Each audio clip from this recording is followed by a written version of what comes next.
Hello and welcome to the East Blue Podcast. My name is Jariah, and this is the first episode of the East Blue Podcast. Basically, what this podcast is about is I'm just talking about different kind of things I like, different hobbies, different interests.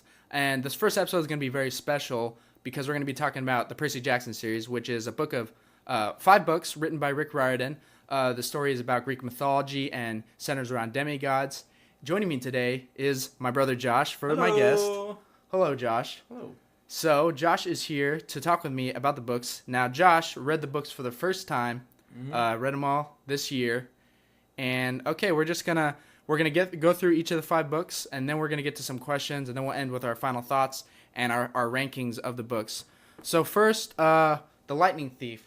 So, Josh, what was your impression on the book? We get introduced to Percy, we get introduced to this world where it's like our regular Earth, but then there's also all the Greek mythology stuff going on. I really liked it. I guess my impression was it kind of reminded me of Harry Potter a bit in the beginning because, like you said, it's fantasy, but it's set in the real world. So that was interesting to me. I really like those because it allows me to get immersed in those type of books a lot more than a book that's just specifically a fantastical world. It kind of reminds you of everyday stuff. And Percy Jackson does a really good job of showing what it's like to be a younger kid, and that really was an interesting part to me.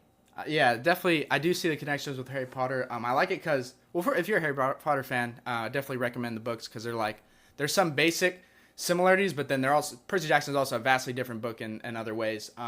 So I guess one thing I really do like about the books is how it balances out. It balances out the seriousness and also the comedy and the adventure. And honestly, it's just a really balanced story like that. There's not too many stories. I always feel like either sometimes they're too comedic or it's just not funny. That's the main thing. A lot of stories don't know how to be funny. Josh, so what did you think? Did you think these books were pretty funny, or what was your thoughts on that? Yeah, I think they were pretty funny. I think it was a little bit more difficult because I was reading them for the first time, so I was trying to catch all the plot points and all of the serious stuff. Mm-hmm. So I wasn't focused on the humor, so I didn't really get the humor as much until Titan's Curse. But at that point, I did see that it was really funny. But in the beginning, I was much more focused on what was going on. Well, definitely one thing, I guess, I love, we got our main character, Percy Jackson, and he is, I love his perspective.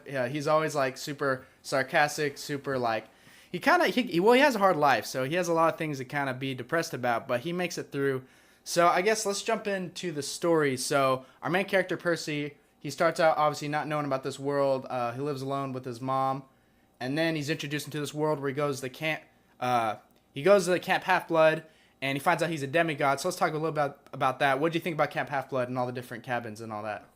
Camp Half-Blood was really fun. I liked that they had cabins for each of the gods. I know they were missing some in that first book, but I really liked how you get to find out you're supposed to find out who your father is or your mother or whoever it was. And if not, you get thrown in with, Hermes' group. I thought that was really interesting because you get to kind of have a little bit of character insight into each of the characters you meet based on who their parents are. So, if someone's from Hermes, they're going to be more funny. They're going to be more, looking for jokes and stuff. If they're from Ares, they're going to be a little bit more focused on physical strength and whatnot. So it's pretty cool to see it split up like that.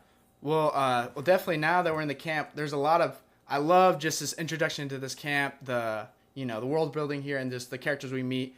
And this is just some of my favorite moments took place at camp. So I guess before we get to the great moments, let's start with some characters introduced. So we get introduced to Luke, who's this, he's kind of one of the older kids in the, he's probably, I don't even know if I call him a kid. He's like 17, so he's older. And then we also get introduced to Annabeth, who's a girl who's a daughter of Athena. And then we had Grover. Can't forget about Grover.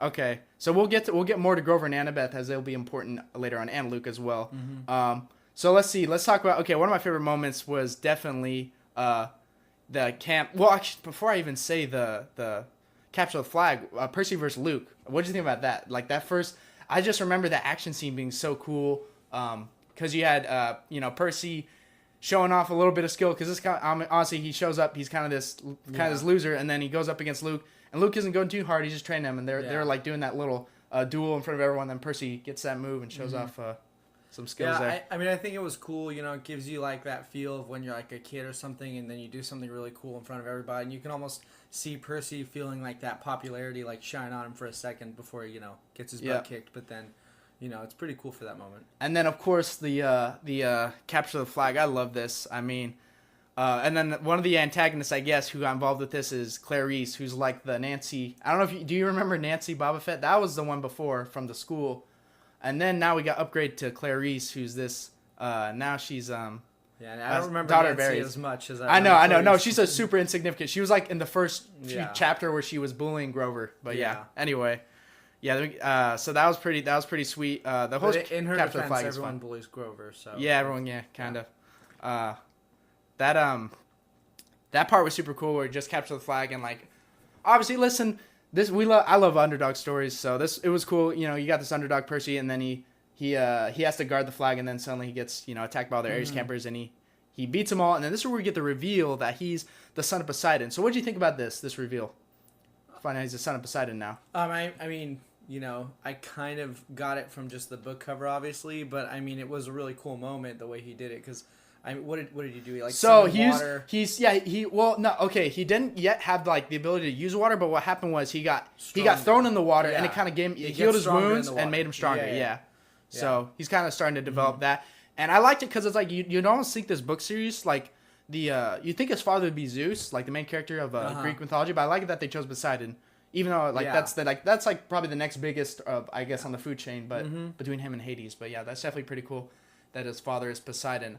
And then, okay, so now we can get started with the quest. And now Percy gets grouped up with Grover, the satyr. I forget, is that a thing? Satyr, yeah. They always have to have a satyr. I don't know. No, that's not a thing. They always have a satyr. Well, the satyrs lead the kids. They don't. They lead the kids. Yeah. They go out and find them. So anyway, but he's one of the. So now Percy and the satyr. Yeah. And Annabeth, who's our other character. What do you think about Annabeth? First impressions on her? I think she's a good female lead. She's like a good character because she's really smart, which is cool because she pretty much teaches Percy everything he needs to know. She's kind of, I hate to keep drawing comparisons, but she's kind of the Hermione of the group. She's got the knowledge and all that. Although she's unlike Hermione, whereas Percy is more of like a muggle in this situation. Yeah, she's kind of Annabeth kind of knows around the camp and everything. So I definitely one thing I really liked early on in this first book already. Percy and Annabeth, they had really good chemistry. They kind of had the whole I remember there was a thing about like their parents having a feud and Poseidon and Athena, so that kind of carries over. Now Percy and Annabeth have a feud. But we know they get to know each other, and by the end of the book, like each other very well. And then Grover too. Grover's a good friend. So what do you think about Grover? Because obviously a lot of people could say like, oh, he's a Ron Weasley of the group, easy, like kind of boring, kind of not cool. But well, I mean, I'm probably gonna side with those people. I think Grover had some potential to be cool at times, but. I don't want to jump too far in the series, but it's just I do think his character. And there's more to say with Grover for sure. I think his character probably has the least growth out of these three. I mean, that's arguable, obviously, but I would argue that Grover out of the three, has probably the least growth out of Annabeth Percy. Yeah, I do want to say though, like just because a character isn't like the coolest person, like I think it's good that Grover is one of the main characters, and I think it's also good we have Ron Weasley. It's like I don't think every character needs to be like just the perfect like super strong, super handsome, super cool. Just gets everything right. I think it's good to have characters who have flaws and who aren't, because in real life, not everyone's a superhero. Well, you have people who are just average people. Grover's character kind of shows off Percy Jackson's loyalty. For sure. Percy's so loyal, and you see it with Grover because, like you said, Grover's not exactly the greatest satyr in the world, but yet Percy's and that's their good friendship. It's honest friendship. And like in the beginning, how Grover was looking out for Percy, and then at the same time, Percy, without even knowing Grover was like this, knew about everything else. He just saw Grover was just this dude, dude who was a little weird, but and he got bullied, but it doesn't matter. Percy hung out with them. He, defended him against the evil Nancy, who's the best villain of the series. But yeah, we'll move on. Kronos incarnate. Yeah. All right, I guess for the quest, we can just say highlights of different areas that we liked. So I'll go ahead and start out with. I think this might have been the first place they go to is, Auntie M's. It was this like it was this I forget if it was a cafe. Yeah, it was a cafe, and then there's also some other weird stuff. Oh, let's go on. Okay, let's explain the quest. So Zeus's, we need to say this. Zeus's lightning bolt has been stolen, and Percy is the number one suspect. So now Percy, hence the lightning thief title. That's the lightning thief. Yep. So now Percy and his group now they have to go get the lightning bolt back, or there could be a huge war between Zeus and Poseidon. So now they're at NTM. So that's the first place, and this is where I just like this is just part of the adventure. We just get these. Super interesting, little storylines throughout their adventure. This one, they go to this place, and it's like, I think Medusa. That's where Medusa, it's just shop she runs. And I like this, how Rick fits in all these mythologies into the world and like fits them into the story throughout. You see all the famous ones, starting with Medusa, and that was a pretty cool moment where they took out Medusa. It was pretty clever. Yep. They had to use like a mirror to take her out because if you look at her, look at her straight on. Yep, go to stone. Yeah, and it was cool also seeing Grover's uncle in there as a statue, as one of the frozen guys. Yeah, that was it was just interesting. cool and sad. Yeah, because I mean, it's, it's just funny to see different characters, even though they don't really get a spotlight. And I do want to say this, and we're gonna get to way more of this, but we need to remember what I like about these books is like, Greek mythology. There's a lot of tragedy in Greek mythology, and that's in this book too. Like you do see, not everyone gets a happy ending, and in fact, a lot of the characters have tragic backstories, and not even that. I like what Rick does. Is, I mean, some of them just don't. Some of them have tragic stories. Like their ending is tragic. Yeah. And we're gonna get to many of those later on. But still, it's like everyone works together for the greater good. So I guess other highlights. Oh yeah. Then they had the little love park theme park where Percy and Annabeth have to ride through. That's where they meet Ares. Mm-hmm. And I think they meet Aphrodite after. Okay, what do you think about them? Because I really liked Ares. I just thought perfect the perfect interpretation of the Greek mythology of Ares if he existed in modern times. The biker vest. Yeah, biker vest. Yeah. Big tough guy. Yeah, I mean he was cool. Patriotic. Yeah, he was pretty cool. I just think it was funny that he just really didn't like Percy so much throughout the series. He just got a chip on his shoulder. He's kind of a bully, like his. And then it stretches like to his kids. his daughter Clarice. They're all bullies. So yeah, yep. And then next part was pretty cool. I guess the next highlight along the Lotus Casino was definitely interesting. Mm-hmm. And then finding out the truth behind that, how it's like this place where you get frozen in time. And then that comes back later, which is really cool. Yeah, it does come back. And again, that's what's good. A lot of these plot points, like, they continue on. Mm-hmm. So I guess... they're woven together well. Yep, they're good. And then the next major part was when they get to the underworld. And again, I like this part. It's really cool meeting Hades. Now I'm gonna already say Hades is definitely one of my favorite characters in the story, and we'll get more to that. So what do you think about Hades? Yeah, I mean, without saying too much about the next books, yeah, Hades really cool. Although I'd say he gets way cooler later. Yeah, but yeah, and obviously we suspect like that Hades is going to be the villain. That's obvious, and that's why we don't suspect it. Yeah. We know there's going to be something more to it. But he's the target of who was trying to cause a feud so he can seize power, get Zeus and Poseidon to fight each other. So they get there. And then, by the way, there's all these little hints to who's really doing things here, and we'll hit some of those. I guess one of them I just want to say how Percy, like when he's walking, I remember this part when he's going to the underworld. He's suddenly he's like, oh, my backpack's really heavy, and then you find out that when Percy arrives in the underworld, at that moment there's a spell cast on him to make the lightning bolt appear in his backpack, which was that was pretty interesting. Obviously, someone's trying to frame him because then when they get there, Hades is like, hey, that's my lightning bolt. And then after that, Percy he reunites with his mom, but then she dies again. Oh yeah, she died earlier in the book. That was actually pretty sad and pretty. That was actually kind of confusing to me. So pretty hardcore. I'm not sure how she died because she's coming back. So well, what happened was she got killed by like a manticore. She got sent to the underworld, but then when they went to the underworld, then Percy they tried to I think they tried to bargain. Killed by the Minotaur? Yeah, Minotaur first, and then the Manticore? And then no, sorry, not a Manticore. Okay, Minotaur first, and then like Percy's like, okay, my mom's dead. He's really sad about that. And then in the end, then he reunites with her, but then they have to bargain. I forget, it was like a trade off.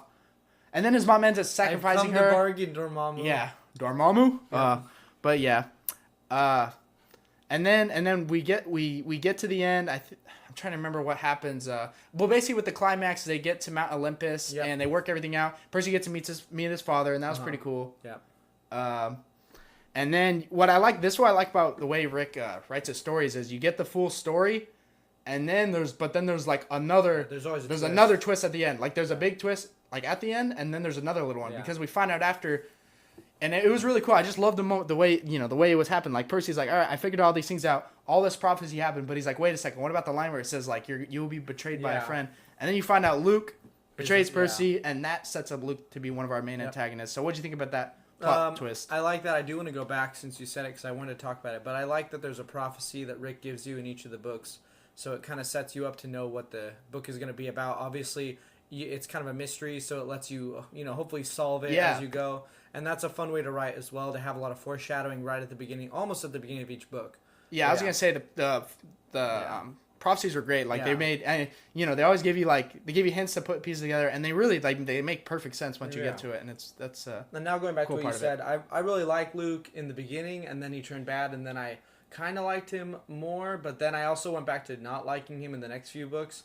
Although I'll stay right here. In the first book, he was pretty cool. Yeah, I want to say that I think Luke is like the perfect antagonist for Percy, because Luke and Percy, again, and most demigods, they have like the life where it's like these gods kind of neglect them, and they set up this world that's unfair, and then you do see similarities with Percy and Luke. Yeah. Because they both.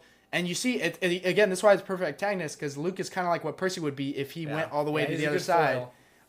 If Percy's like, all right, you know what, these gods are really, doing these things, I want to take them out. Percy's still loyal to his friends at this point, and then Luke is really actually still loyal to people as well. Although obviously he's a traitor, and honestly, but his reasons are what overwhelm him. Although, we can get to that. We can get to the full discussion where they're like, okay, nail down which parts he did wrong. But honestly, I think Luke has a very fair side to this. And that's why it makes him a good villain, is because he's understandable and he's complex. And I like villains. And again, we do get I like different types of villains, but that's definitely one of my favorites, where they do have something you can relate to. So so that first book finishes. Next, we jump into the Sea of Monsters, and the Sea of Monsters. So I guess how'd you feel about this one overall? Before we get to details, I actually really like the Sea of Monsters, even though I know it's not everybody's favorite. Although I will say it didn't really feel like there was a really strong villain in this one. Mm-hmm. I mean, the first book, obviously it's got a mystery. You think it's Hades, and then it turns out Luke is also a villain. So that was really cool. So then once we get to Sea of Monsters, when really we mainly have Polyphemus.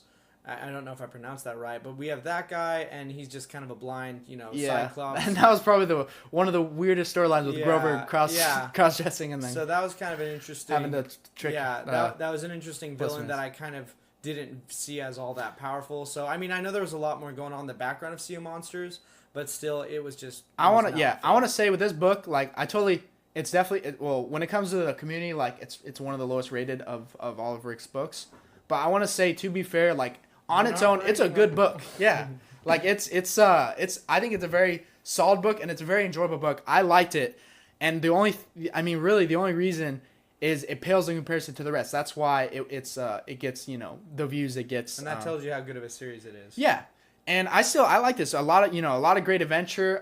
Again, what I really liked, I guess, let's start with the first part. We get another setup with the formula where it's like they start out. Oh, we get introduced to Tyson. So how'd you feel about Tyson? Percy's. We found out Tyson is Percy's brother, half brother. Yeah.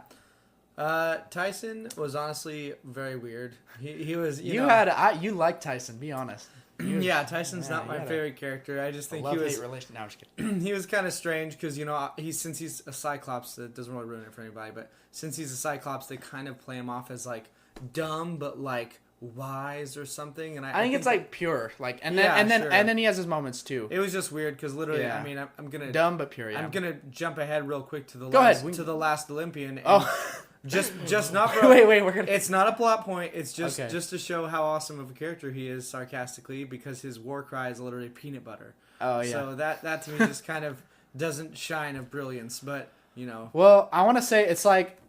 Again, maybe we could have got a more compelling character to be one of the main characters of one of the books. Yeah. But hopefully. Yeah, hopefully we can get a more compelling character, but. So yeah, that's Tyson, and then we also get I guess to start the book before we get to kind of the quest. We get another just fun building. Building around the camp, world building, and building the story as far as. Before this book is kind of before things get real serious in the later parts of the book. So it's there's still some fun and interesting things going on. They have what's his name? Chiron gets in trouble in this book, and he gets replaced by the other guy. And I forgot his name, but Chiron. No, sorry. Chiron. Chiron is the way I pronounce it. All right. But I mean, I don't know. Chiron, sure. Chiron gets replaced by that guy, and I don't remember his name either. But basically. He's the guy who can't eat any food. Anytime he wants to eat it, disappears. Yeah. Anything he wants to drink disappears. So he's just a really angry dude, and he's kind of. He brings back the chariot races. That's what I was gonna say. He brings back chariot races, which are bad, and he's basically just like a bad guy. Yeah. Okay, so and then the step of the story. So Grover's missing, and they need to save Grover. And Percy hasn't. This introduces Percy's empathy link with Grover, Yeah. which basically means they can both like Which sense each lasts other. throughout the whole series, Yep. which And is that's- interesting. yeah, that's cool. Yeah. And then so first, for whatever reason, the camp is still sleeping on Percy, so they send Clarice instead of Percy on a quest to go retrieve. Also, they need to retrieve the Golden Fleece. I think that was another part of it. Yeah. To heal the camp because like the camp was like dying. Yeah. So he goes. But what I like about this is now we got Percy and Annabeth and Tyson. They sneak off on their own to go on the quest. And I'll say this one highlight of this book. Again, the early on chemistry with Percy and Annabeth. I really like it.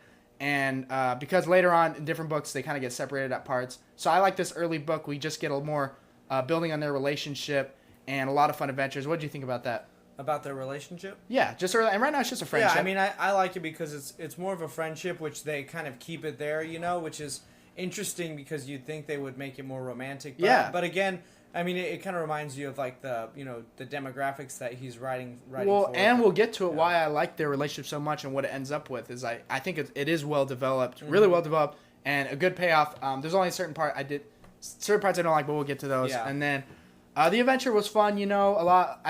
They interact stealing with the Golden Fleece from Polyphemus, Yeah. and then, teaming up with what's her name, Clarice, which is Yep. gives Hey, you one of those feel good moments. I thought it was a redemption for Clarice because I don't know about you, I didn't like her the first time because she's set up to be dislikable. She's annoying. dislikable for pretty much the whole. Yeah, series, for the whole series, but at least she finds it her place as like, all right, she's kind of a jerk, but you know what? She she gets stuff can done. get stuff done, and she can be there for you when you need her. Yep. And then just any specific parts you want to mention, like From Sea of throughout the journey? Monsters, let me think. No, not I was really. gonna say one part that was interesting is when let's see, when Percy and Annabeth they get captured by these people at a And spa. Percy gets turned into a little He gerbil. gets turned or into a something, gerbil. hamster.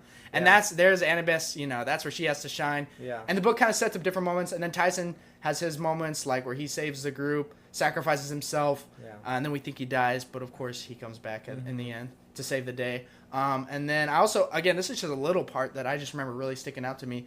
I thought it was really interesting when they come across these sirens. Percy and Annabeth, it was just them. They got like washed up on like a beach or something, and then they're traveling on their own after Tyson sacrificed himself. And then they find these sirens, and then Annabeth wants to hear them, and like Percy's like, no, you shouldn't do this, but Annabeth's like, no, she's a daughter, like I'm a daughter of Athena, and if you hear them, you get all this knowledge. Yep. And I like this because it's like it's totally separate from the quest. And again, it's probably not a smart thing she did, but it just builds on her character that she also is her own character, right? And she has her own ambitions, and that made her more interesting to me. That like she would do that to get this knowledge. I think it also it started teaching us about the fatal flaws of Yeah. each character and how each of them has a fatal flaw. And then, later, we learn Percy's, but this one kind of, shines on her right away. So it's kind of interesting that she gets spotlighted before Percy, which is cool. Yep. And then I guess to get to the end, first of all, there's a super cool scene in the climax. First of all, you got Chiron. We'll say Chiron now. Chiron and his group showing up to help him out, and you also The party ponies? the party ponies. But also, I guess before that is when Luke, is fighting, Percy and Luke's all of his group, Percy and Annabeth and Yeah. Tyson, and Grover. And then Percy does this thing where like he throws a drachma in the water, Yeah. and that sends a message, and then that was pretty cool. Yeah, that was and then cool. it showed up at the camp. And then I'll say this again, as this book, I still think it was solid overall, but the ending, definitely a great ending.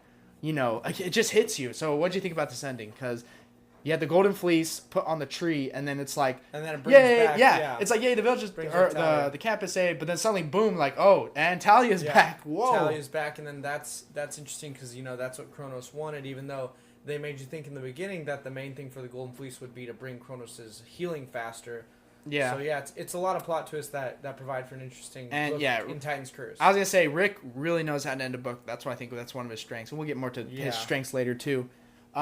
So now that's the end of Sea of Monsters. Next, we get to the Titan's Curse. Now, give me your quick, overall thoughts on the Titan's Curse. Well, we finally get to see a Titan in action because up until now we've really only had Kronos just kind of doing some stuff but really not being super active. But this one you actually get to see a Titan Atlas who is moving around, attacking, fighting, making strategic choices, and it's really cool to see a villain. Like I said, I really like good villains, and 1 and 2 didn't give me the villain I wanted, but in 3 with Atlas, I think I got a really good villain that really got me interested in the book. And this one, the last one, how it separates Grover, and this one switches up and separates Annabeth. One thing that I found really interesting, and there's a lot of things to talk about with this book. this is like one of the heavier books, like the first one to me that really felt people heavy. Actually died. People dying. And what do you think? Okay, this is what I found so fascinating about this book and why I think this book is so great. Is it really just, it's so unorthodox. Like this group that gets formed is completely different from what we got with the last two. So what do you think about how the new quest group they got and the characters introduced? I liked it, but I guess I wasn't really too hot on Nico's sister being in the group. Yeah, I mean, I think she was good. I thought she's a pleasant character. I mean, she was a good character, but I think pretty early on you can kind of tell she's maybe not going to last. So, yeah, well, I didn't. don't know. I mean, that surprise hit me too when she dies, but I really liked it. Like, you had Percy, and then now we have Thalia who's introduced, and she's a daughter of Zeus. Yep. And that's another new thing we get. Big three, and then now we got two of the big three, and then we'll get to that. Yeah. And then what's interesting is now like this adds a new dynamic to the story because like after seeing monsters now Percy's starting to establish himself. He's like, all right, I'm the son of Poseidon. Yeah. I got a lot of ability. Like people look up to him, and I think they still do in some ways. But now suddenly, boom, we got Thalia here. It's like, okay, Thalia is the daughter of Zeus, and she's older than him, and she's just overall more experienced. So then it's kind of like now Percy gets a little insecure, and you do see that in the book. Yeah. They had an interesting relationship. And Thalia, I really liked having her character. She was I thought they were going to be a love interest, but I guess... Yeah, dude, when I first read this as a kid, my mind was just going all over the place, so I didn't know what was going to happen. I thought maybe, but I think I started seeing Annabeth in the third one. I seeing Percy and Annabeth's romance starting to form. And then what's also interesting, we get introduced to the Hunters of Artemis. What do you think about them? The Artemis Hunters, I like them. I think I like them because they were almost like a military unit to me, which was pretty cool because Camp Half-Blood is interesting, but I feel like it's kind of like a bunch of orphans getting together. Yeah, kind of a mismatched group. Yeah, a mismatched group. Whereas this is literally like girls who are recruited and they join up and they're wanting to be trained and they live. They're immortal, so it's a really strong group. And that was kind of cool to see like highly trained individuals working cohesively. That was pretty interesting. And also to see a god again. Yeah. This book gave us a god right away who's actually like moving around doing stuff. Yeah. Whereas Zeus and definitely one of the most unique ones seem kind of passive. Whereas this one is an active. She's doing things. I was a little annoyed with them. I mean, I don't know. I'm sure they're written that way. Most people reacted like, okay, they're kind of annoying how they're all like just irrationally like, okay, all men are this, and then that's kind of dumb. But I did like how when you got to know the characters, they're good characters, and they're humans. Like they're really not, they have their rules and they're a little archaic, but still like we get introduced to Zoe, and I like Zoe as well, and she's another character who gets thrown in the quest, and I guess I need to finish the setup to the story before I get to the quest. So then we also get to introduce to Nico and Bianca, who are again like these orphan kids that they come find from Lightning Thief, basically. They're and that's in the background, not really. Which is interesting, that place in they were at the Lotus Casino, which is really cool. And then there's a lot of mystery here, not knowing about the lawyer who picked them up and who was. Oh that guy he's pretty scary. I remember that. Like, so then I guess we get so now Annabeth actually gets captured when they're trying to save Nico and Bianca, and then they get thrown. Now this new group gets set up, and again, people sleeping on Percy. Percy gets left out of the group.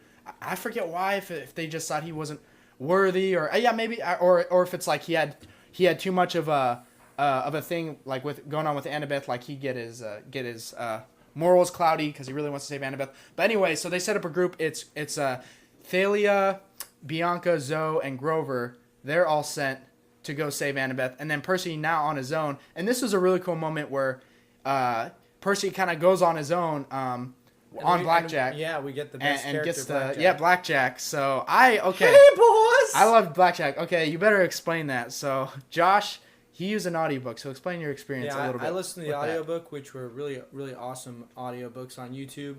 And basically, for Blackjack's voice, he would kind of talk like this. Yeah, so which I thought was pretty cool. But Dry said he was supposed to be more. He's supposed to be. Gangsta. Dude, he's a gangster. Yeah, Blackjack was a boss man. He wasn't Yeah.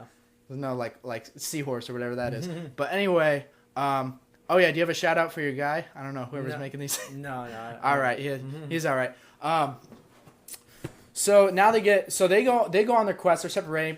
And Percy's kind of mad because he's like, yo, Annabeth, I need to, she's in danger and I need to be there to help save her. So now he gets I like this, kind of gets his renegade moment. What do you think about that? Like going on Blackjack on his own to follow them. Yeah, I mean, I think it was part renegade, part loyalty because he, again, he wants to be with his friends wherever they go. He wants to make sure they're safe. So I'm not sure if it was. Oh, Fully I don't renegade. mean it's like he's going evil, Yeah, yeah. but what I mean is like he's breaking the rules completely. He's Yeah. like going on his own, leaving the camp. You can kind of draw some connections to like Luke, the way Luke kind of goes on his own in his quest for whatever he thinks is right. Whereas this is the same because Percy's doing what he thinks is right, even though Chiron or anyone else might say, "Don't do that. You're not supposed to, not supposed to do that because you're gonna mess something up." Because if you remember, I could be wrong. You can correct me, but in this quest, when they get the prophecy, it actually says, if there's a certain amount of people, then something's gonna go wrong because you can only have 4 people per quest or something like that. Because if you have any more than that, someone's gonna have to disappear or whatever. So that he kind of in a way inadvertently causes death, which actually straight up causes a girl's death. So yeah. Yep. So yeah, those prophecies. And then so eventually Percy does catch up to him, and then at first they would be mad at him, but he ends up helping them and saving them against like this big monster thing. So now they're all traveling together. And again, I'll say this, and I'll compare it to the next book and say why this was drama done right, because the drama actually makes sense. You have a lot of various things going on. You have Percy who's upset he lost Annabeth. You have Thalia and Percy who are like kind of at odds with each other, even though they don't dislike each other, but it's kind of like they just met and like, okay, this other person's the other strongest demigod, and then you have the Hunters of Artemis who are like just they dislike they dislike Percy and Grover because they're males, and then they don't like Thalia because again I think Thalia was like kind of also opposing them, saying Thalia denied them. She denied them. So you gotta have a complex group environment, but it's not like stupid. It's not like rom-com, drama, which I really hate or whatever, that kind of stuff. It's actually serious drama, which makes sense. So they get put on the quest. Any memorable parts for you along their quest? When they go into that junkyard where they find all this stuff, and then you get the little statue. Heart-wrenching. Yeah, and then Bianca died. Honestly, I didn't expect it. Did you expect that? I mean, maybe no, I didn't. I didn't actually think she was dead when that happened. I thought she would come back. I didn't expect it, and that's why again, this is a book where like, all right, it shows there are costs like for living this world, like there are dangers and people can die. Mm-hmm. And then they keep going, and I will say I did like Bianca, and I thought she's a nice character. She's looking out for her brother, and I mean that was a big sacrifice. If you think about it, she sacrificed her life, to save the group, and it is kind of sad though that she did leave her brother behind. But it's in life or death scenarios. Also, when we figure out in this book about Zoe being related to Atlas, interesting. That was a pretty cool tie. Even though you don't get a lot of. Zoe's kind of a static character in the beginning, but by this point she becomes, I was going to say, she really came around for me. Because at first, like I said, I kind of disliked her and the Hunters. I just thought they were just kind of mean and I was just annoyed with them. But again, she really fleshes out as a character. And like, you get a lot of good, again, it's interesting because you have this group dynamic with a lot of drama going on. And also they're on this crazy quest.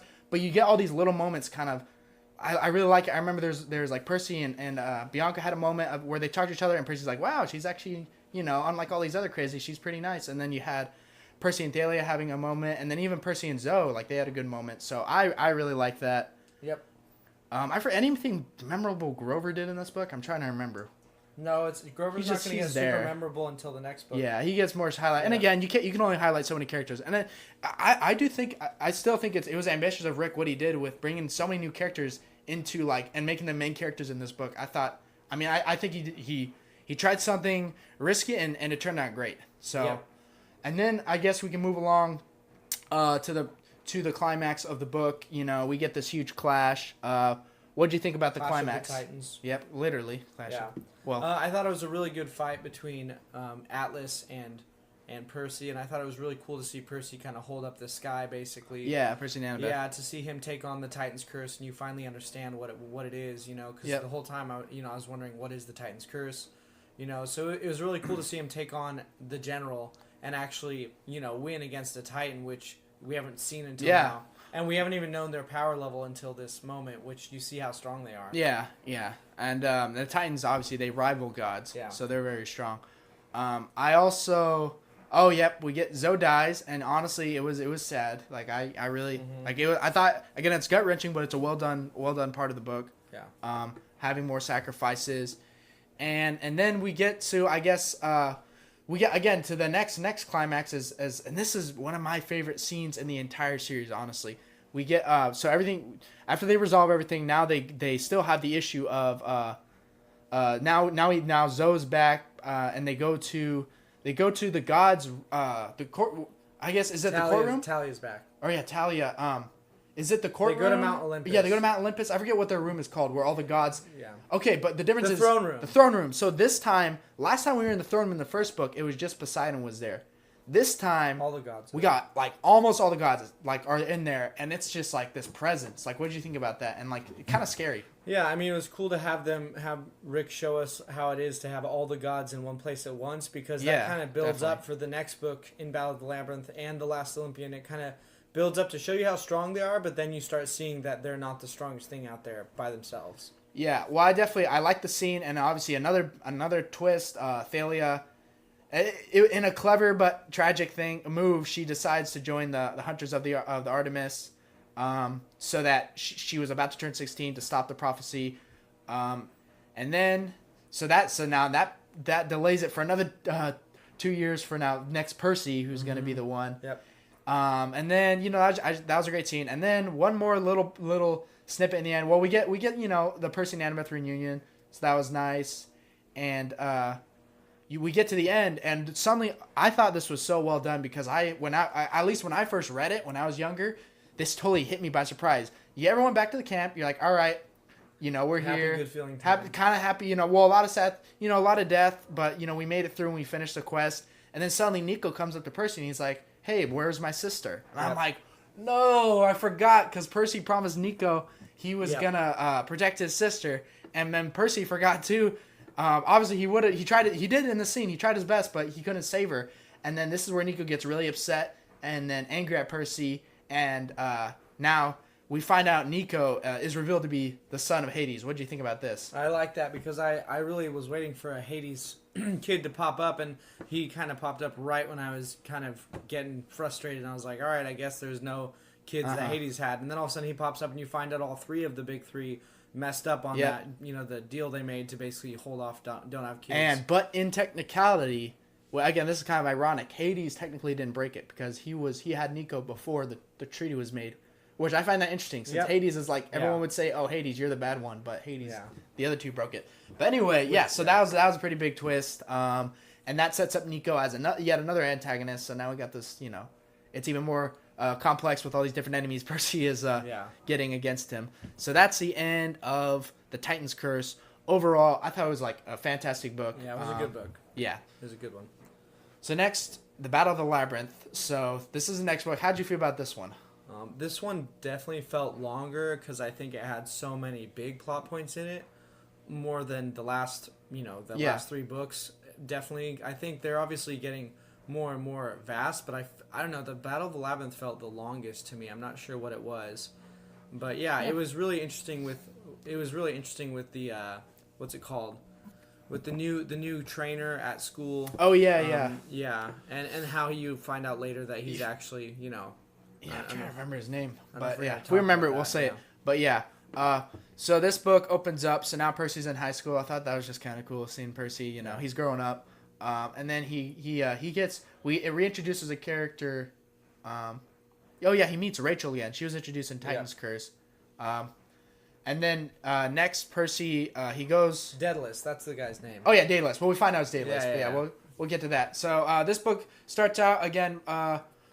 We get back to the camp. Everyone's getting older, and they got like one more year until the prophecy, so that's not very fun. And let's see what I'm trying to remember. So the setup to the story, they find out. Let's see what they need to do again. Do you remember? Yeah, I mean, there's a new trainer. What their quest was. The new trainer comes, and then you find out that there's a labyrinth underground, and that Luke is trying to find his way through it by using the string of Ariadne, I believe. And so basically, because he's able to find his way through, he would be able to sneak up into the Camp Half-Blood, which is where the Titan's Curse let us know they're going to attack first. Because they want to take Camp Half-Blood, then they want to take Mount Olympus. Oh, yeah, and one more plot point to throw in. I forgot, at the end of Titan's Curse, another plot twist ends with Grover being like, Pan's awake. So then that's the other thing. Finding Pan. So again, that is interesting with this book, how there's kind of multiple objectives going on. And I did like that. So Grover finally gets, he gets his book, his part of his book. He gets a big thing tasked to do. So with this quest, we get Percy, Annabeth, Grover, and Tyson. They go in. How'd you feel about that? So I like the group because it's got a lot of mix. You know, it's very mixed. I guess the Titans Curse had a mixed group, but this one you literally have like a Cyclops, you've got a Satyr, you've got a daughter of Athena, then you have a son of Poseidon. It's a really interesting. Oh group yeah, it's a with solid all these lineup. Different powers going on. I was gonna say this is just my opinion. If I'm gonna say, if I have a couple, because I do have this book in particular. There's a few things I didn't like, even though they're still a great book on its own and like so many great things. But this is probably the only book that had a few flaws compared to the other ones. I feel like we could have done someone other than Tyson. Me personally, I feel like we didn't. Tyson, I don't like. Okay, Annabeth, Grover, Percy. That's our trio. That they're always gonna be involved. But I feel like Tyson, we could have had him be a side character after the Sea of Monsters, and he still got involved in the 5th book, so it's like totally fine. But I feel like it definitely, to me, it would have been more interesting if we got another character, established character at Camp Half-Blood, because we got all these characters who I really wish we got to know them a little more, you know, because they're cool characters. The side ones, you know, I feel like for me, my pick would have been Beckendorf, the son of Hephaestus. I think he would have been perfect. That's just my opinion. Yeah, Beckendorf was definitely cooler. I think Rick also took some low-lying fruits by saying stuff like, keep your eye on the prize, and, you know, Tyson, hey, keep an eye on that guy, and just stuff like that. It just wasn't as funny in the book. Yeah. But I don't know. I just think Tyson could have been swapped out with a couple other people to make it interesting. Maybe to finish it. I mean, there's a couple, and he could introduce a new I one guess because I would have been interested in another house. Well, yeah, exactly. Because remember, we have all these demigods. So many houses. He could have completely introduced, you know, all these demigods who are because the camp has like 100 people, so he could have said, oh, Blackjack. Oh, here's this other Blackjack person's would've gonna been go better. with you. So anyway, I think Charles, because this book is about a lot. Hephaestus is one of the major gods because this whole maze was made by him and Athena. But him and his son Daedalus is one of the central characters. I think Beckendorf would have been interesting to have a son of Hephaestus be one of theirs, and you would also see that would have helped a lot with again, he's a major character that would have added some impact to the next book, what happens with him. So anyway, but it's a great book, and again, this book, I like it. It's very interesting. It's very different. That's one thing I like about these books. Yeah. I think every one of them is very different. Like the first, like the Lightning Thief, you get introduced to this new world, has its own unique quest, and the Sea of Monsters, it's like they're exploring the ocean. Titan's Curse, it's like this super tragic journey, and then now the Battle of Labyrinth, it's like they're exploring, the underground labyrinth with all these mazes. And I like how Rick really highlights the powers that Percy's starting to come into when he actually creates the earthquake. That's probably one of the coolest moments in the book series to me when he does that. Totally. With all those sea demons there. And that brings out some again, bad causes, but it's a cool thing. I like it. Again, it's just the transitions of like where all the different places they go to. Well, before we move on from that, I do want to give we got the first like big Percy Annabeth moment. How'd you feel about that? They had their little kiss, little smooch. I mean, I liked it, but again, like I said, it was abrupt, but yeah. Yeah, I think I know I'm more interested in the parts where Percy fights against big villains and stuff. Oh, than I definitely. am in the romance. Yeah. I like it. I mean, because the romance again. I just think the romance is so subdued in the whole series, which is fine. Yeah, I think it wasn't overbearing on the plot. That's what was good. But yeah, and again, it was, and their relation. They have a real relationship. It's not like they only care about each other because they're falling in love. Yeah. But anyway, so yeah, we get that. That's like the first confirmation. But what's interesting is now, okay, Percy gets blown up after the earthquake and like sends him to an island, right? And he goes, and this is where he meets Calypso. Yeah, What do you think about this and part? Then Calypso is related to the Titans, who again she was on their side, so it kind of forces Percy to view the gray parts of war instead of just the black and white. Totally. So. And I don't know why. I just found this part so interesting, so good. It's hard to put into words, but I really like Calypso and just her character. And I just saw it gave a weird moment to Percy where like she's like, you could stay here and like you don't have to go back to the war. We could just live here. And Percy liked her a lot. He's like, all right, she's a really nice person. Like he could have done that, and he had to struggle. Like, all right, I mean, do I want to go back and face all this trouble, or I could just stay here and just forget it all. Yeah. So I would say I think Rick was trying to make it better for the future by giving us Calypso, because with Calypso she makes Percy, think about, oh, what if I have a friend who's not really a good person and I still care about them? Because later you're going to get a lot about Annabeth and Luke, and you're going to get that kind of thrown in your face quite a bit. So I feel like Rick was kind of laying the foundations for that in the last book by putting this whole situation, because he really humanizes some of the people who didn't do great things with Calypso. Yeah. Oh, and I just want to knock out my last little criticism before I get to things I really like this book. Okay, I thought the first half was a little slow paced. The other thing I didn't like is I kind of wish Rachel wasn't. There's nothing wrong with Rachel. She's a fine character, but I just don't like the dynamic she adds with the group with Percy and The Annabeth, love Rachel. triangle. This is drama done wrong. That was so. I just found it annoying.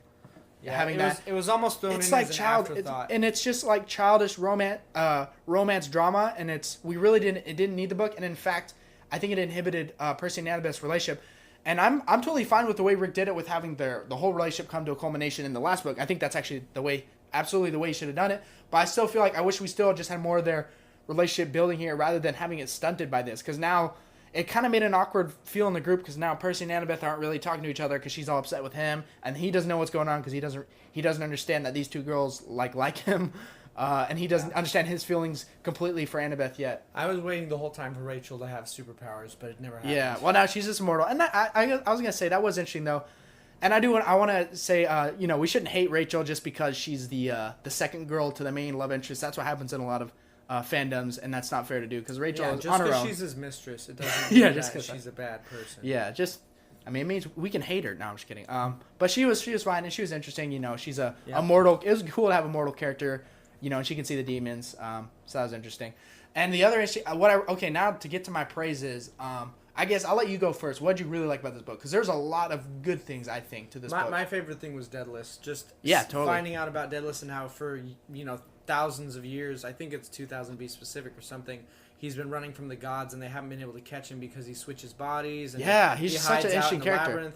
I think he just kind of showed you what a human can do when they're just so, so like driven and they're so focused on doing something great, and it's an older demigod. I like being introduced to older adult demigods. Survived. Yeah, because you don't see a lot of old demigods. You know. And I really liked his character in his intro too. I just thought he was cool in the beginning. Speaking of old demigods, you also do meet another one though in this book. I'm glad you said it. So it's actually kind of cool because you meet two and you see how they live when they get past the Camp Half-Blood. Even though maybe these guys didn't go, obviously Daedalus didn't go, but so it's interesting to see the older demigods and what they're doing with their lives. Yeah. And what I really liked about this book is it was a complex story. You had a lot of things going on. You had the whole labyrinth storyline. You had Luke and building up the army as one antagonist. You had secretly Daedalus, who's another antagonist, and then you also had Nico, who's his own antagonist. And obviously he's involved in this book. He's out for Percy, man. He wants blood. Yeah. Same with Blackjack. Yeah. Yeah, Blackjack. Trying to take Percy out. He wants.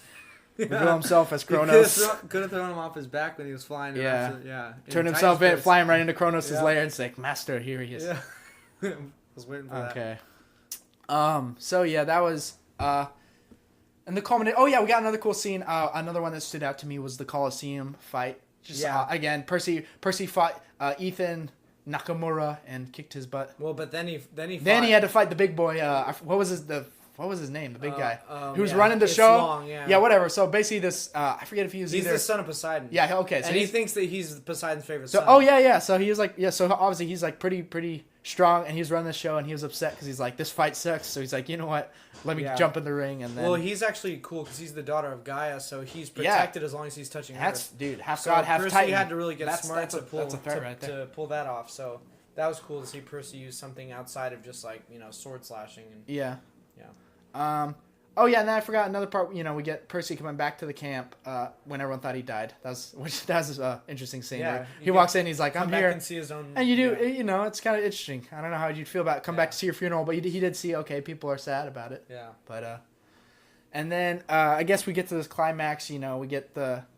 The other thing I really liked is the whole Daedalus backstory, how that's kind of playing out throughout. Yeah, there's a lot of and Nico, visions of Nico too. A lot of things going on in this book, kind of building on the story throughout the book. But yeah, Daedalus definitely an interesting character.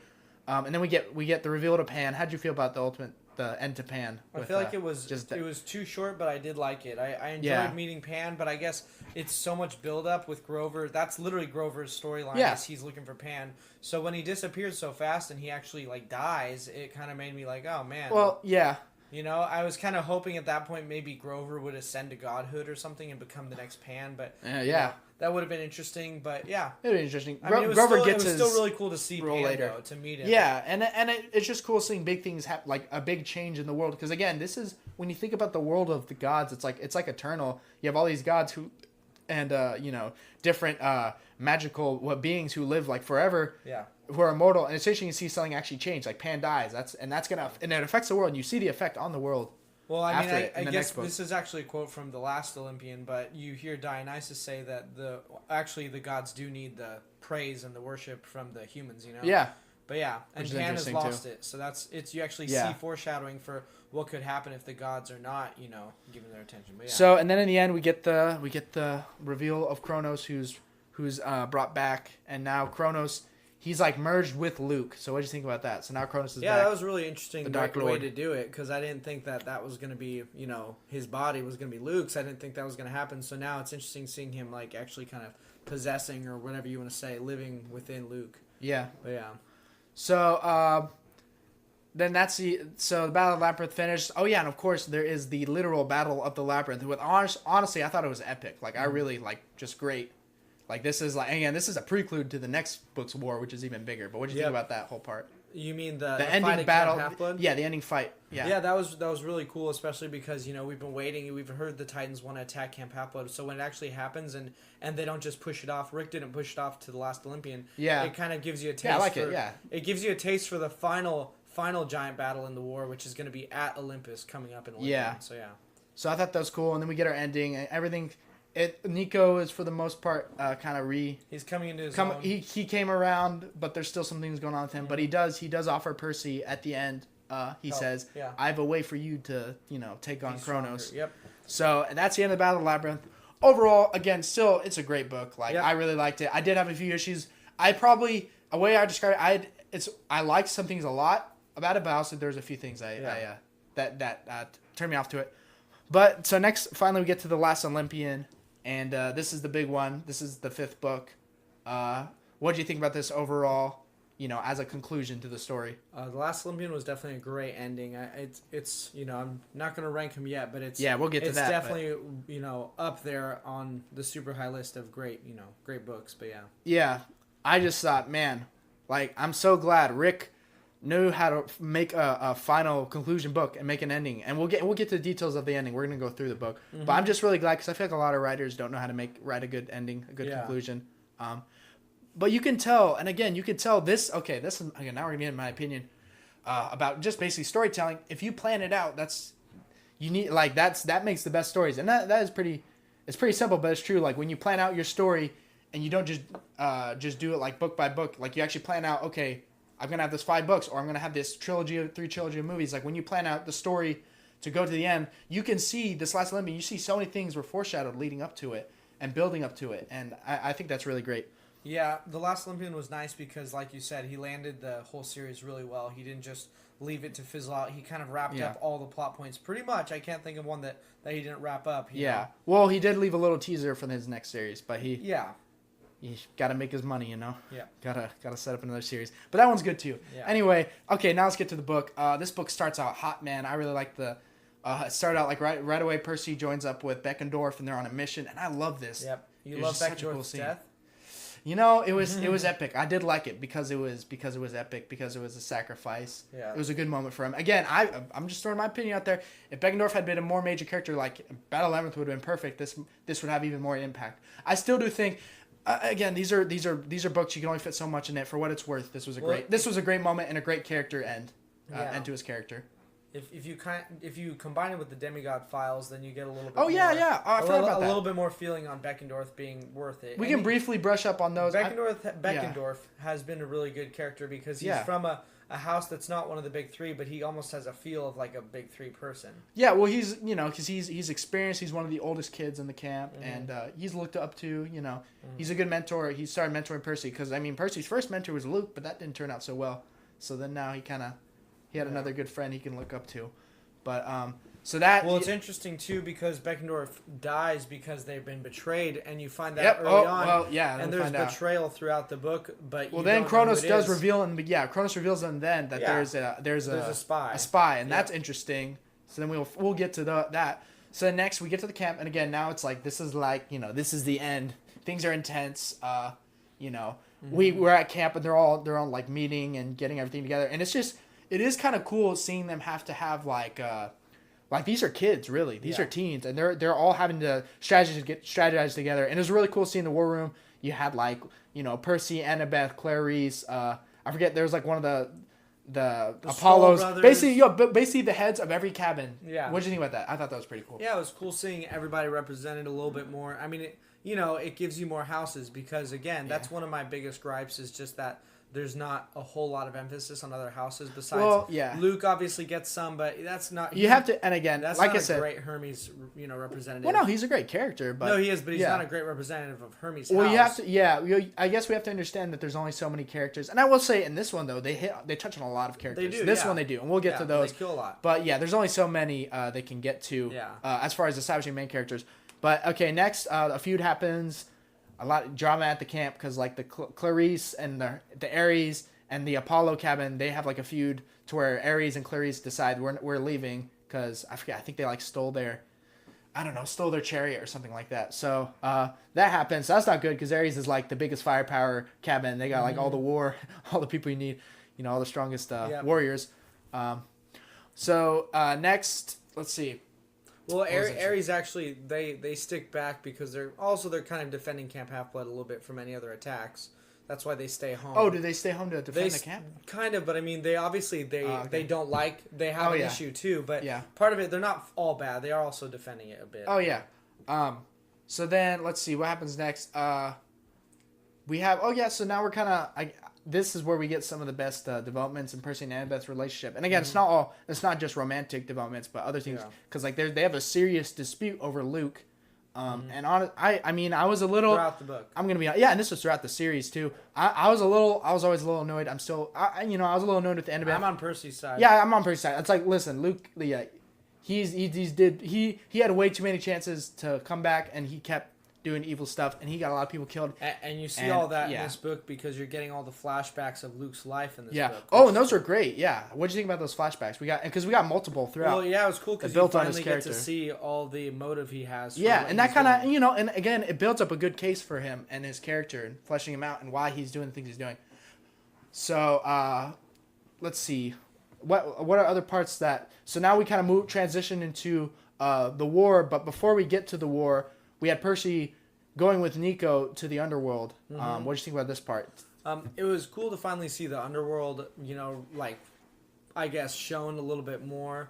And also to kind of see how Percy and Nico are building this relationship. I wouldn't call it like a great friendship, but they're building this relationship. Interesting. They're rebuilding the relationship because obviously things are wrong. But then you do see Nico betrays Percy.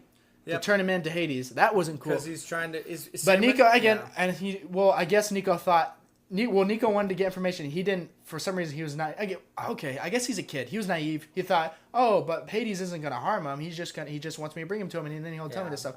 We need to remember, though, Nico is like 13 now. So we need to give him a little bit of, we need to be understanding, I guess. Well, Luke's doing a lot of what he does based on anger against his father as well. Yeah. So it's interesting to see different kids and how how their godparents react to them and how they react to having godparents. Well, anyway, Percy gets captured, but then what happens is Nico frees him, takes him down. He goes to the, what is it called?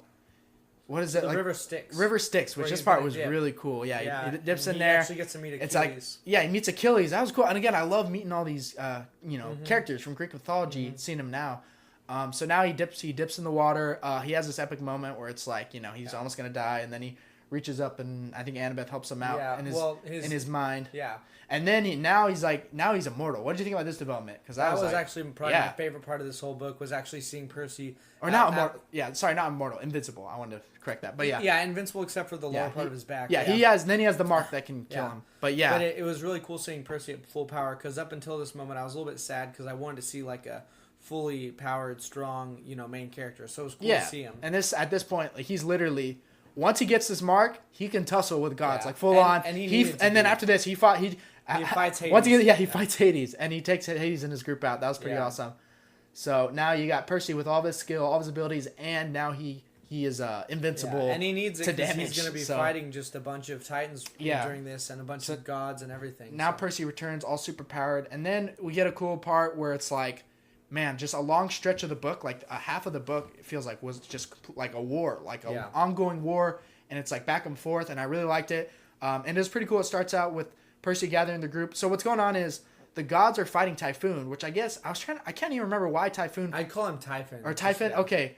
I guess Typhon was literally such this big threat that all the gods needed to fight him. Typhon was awakened by Percy when he did the earthquake. Yeah, I was kind of wondering why it was just why are all the gods struggling to beat just Typhon? I didn't know Typhon was this strong of a titan. Yeah, Typhon's supposed to be the one that almost took the gods down the first time because he's this giant storm giant, and basically he can just. I wish they went more Hercules route and had like 4 of the big titans or something. Yeah. But anyway, that all the gods are busy fighting that. Poseidon himself is busy fighting Hermes underwater. Hermes is the only one back at Olympus. Oh yeah, Hermes and Athena told him to stay there. And he doesn't want to be. And there. we also we get introduced to the last Olympian, but we'll get to that. Yeah. So and then next we have this big long drawn out war scene, and it's pretty cool though.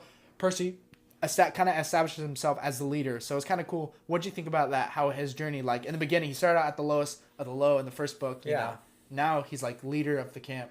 It's just kind of cool seeing that development. I mean, again, I am going to tie it to Harry Potter. You kind of see him as a leader who knows his limitations, and he knows that he's not the most fit, but he also knows somebody's got to do the job. So he does it, and he does it pretty well for his situation. Yeah, so because he's only 16, and he's doing 16. Doing all stuff. A lot of them. Again, that's why I think it's cool for if you're young. It's fun to see all these kids having to work together to fight this war, and it's not. Another thing I do like about this book is it is pretty like mature in these aspects. I think, especially for a kid's book, like it's definitely has a good amount of maturity to the war. People die, the fights are actually somewhat violent. Mm-hmm. So, what do you think about just the whole war that played out, all the battles? It was interesting seeing them go across New York, and I know how they basically made everybody fall asleep who's not part of their world. Prometheus or not? Is it Is it Prometheus? No, not Prometheus. No, I forgot his name. I don't remember his name. One of the demigods from one of the Greek mythologies. He's a minor god. He's a minor god. Okay. Yeah. And he basically has so he can make everybody fall asleep.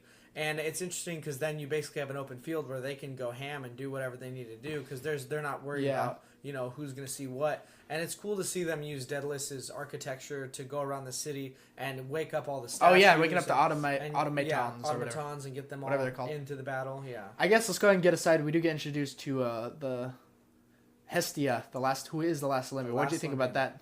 Yeah, it's interesting. She's because it's kind of basically she is the god or the goddess of basically like the hearth and the home or something like that. Yeah.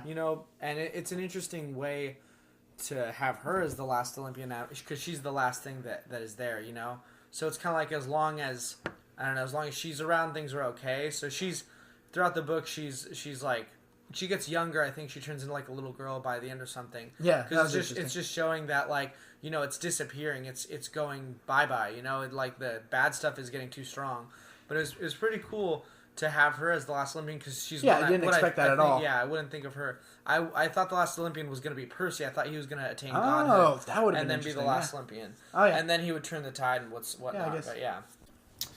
And then we also got some things going on throughout. I remember in the book, Percy's having all these dreams. Like some of them are about Rachel, and you learn a little bit more about Luke in that way. And then some of them are about who is it?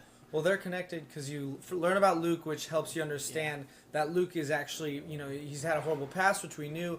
But because of that, he's actually still within Kronos. He's not fully gone. Yeah. So that kind of makes you feel more for Luke at this point because, you've got Annabeth, blah, blah, blah. He's still good, which is annoying. Yeah, it's annoying. But then when you actually see Luke do something that's good, you understand, okay, and she's again, right, though. Well, I was going to say she's right and she's wrong. That's what, it's basically just, it's just a conflicting situation. Yeah. I understand, Luke saved her because that's part of the backstory that I think they show in this book is that Luke saved her, right? And she was this little girl was gonna die to a monster. Luke and Talia so you can already see, and Talia, you can already see she'd look up to him, and then also she wants to see the light in him, I guess. Yeah. And then so then we have more of this epic battle.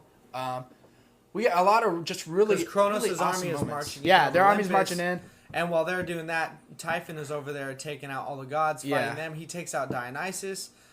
Or Dionysus, however you want to say it, and then that's a really interesting scene in the bar where Dionysus and Percy Jackson. And really quick, we'll get to it. Maybe we'll save it to the end when we go over characters. But I really like Dionysus. I thought he was an interesting character. Yeah, him and Perry Johnson. Yeah, Perry J. I like that. That was funny. Yeah. So we got a lot of epic moments. We can just say different highlights. I'll start out with when he fought that Titan. Mm-hmm. Again, I should show him Percy at this mode. He's literally Hyperion was cool. he can fight with Titans. He can fight with gods. Toe to toe. He took him on.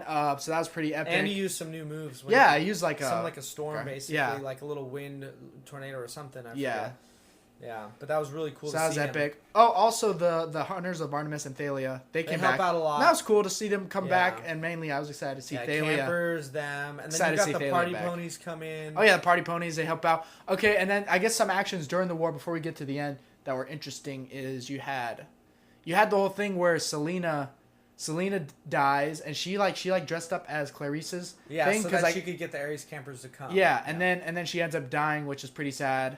And then It's you find sad out until you find it's out, sad, yeah. but you find out okay. How'd you feel about that? Find out she's a traitor. Well, I mean, it was interesting because I didn't think she would be the traitor, but honestly, at this point, I guess the war was in such high gear that I didn't really think about that being such a big deal at this point, because by this point I was much more interested in Kronos and the fact that he was already in the city and there was no gods to be found, and he's already here and he's a giant threat and he's got this huge army. So by that point, her being being a traitor was kind of not a big deal to me. Yeah. But it was interesting to see that she Yeah, was a traitor. yeah, because that definitely makes unexpected. Beckendorf's death even worse. No, I know it's just one of those like heart-wrenching things. You think about that. Wow, she's the traitor, and in some ways she might have caused the death, and you can tell she did feel anguish over that.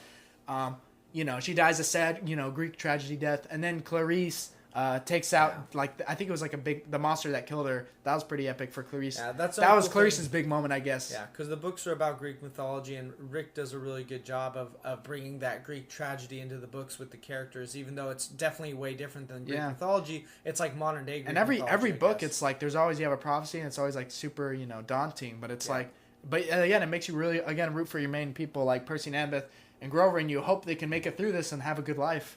And despite their duty. Kind of builds on the last Olympian because Percy's duty here because he's in the prophecy. He's the one. Yeah, no. As far as that they know. No, but I'm saying it builds on the last Olympian, the goddess, because she's hearth and home, and you see at the end of the day, like your family is what carries you through. Because a lot of this Dionysus is saying, "Hey, watch out for my son."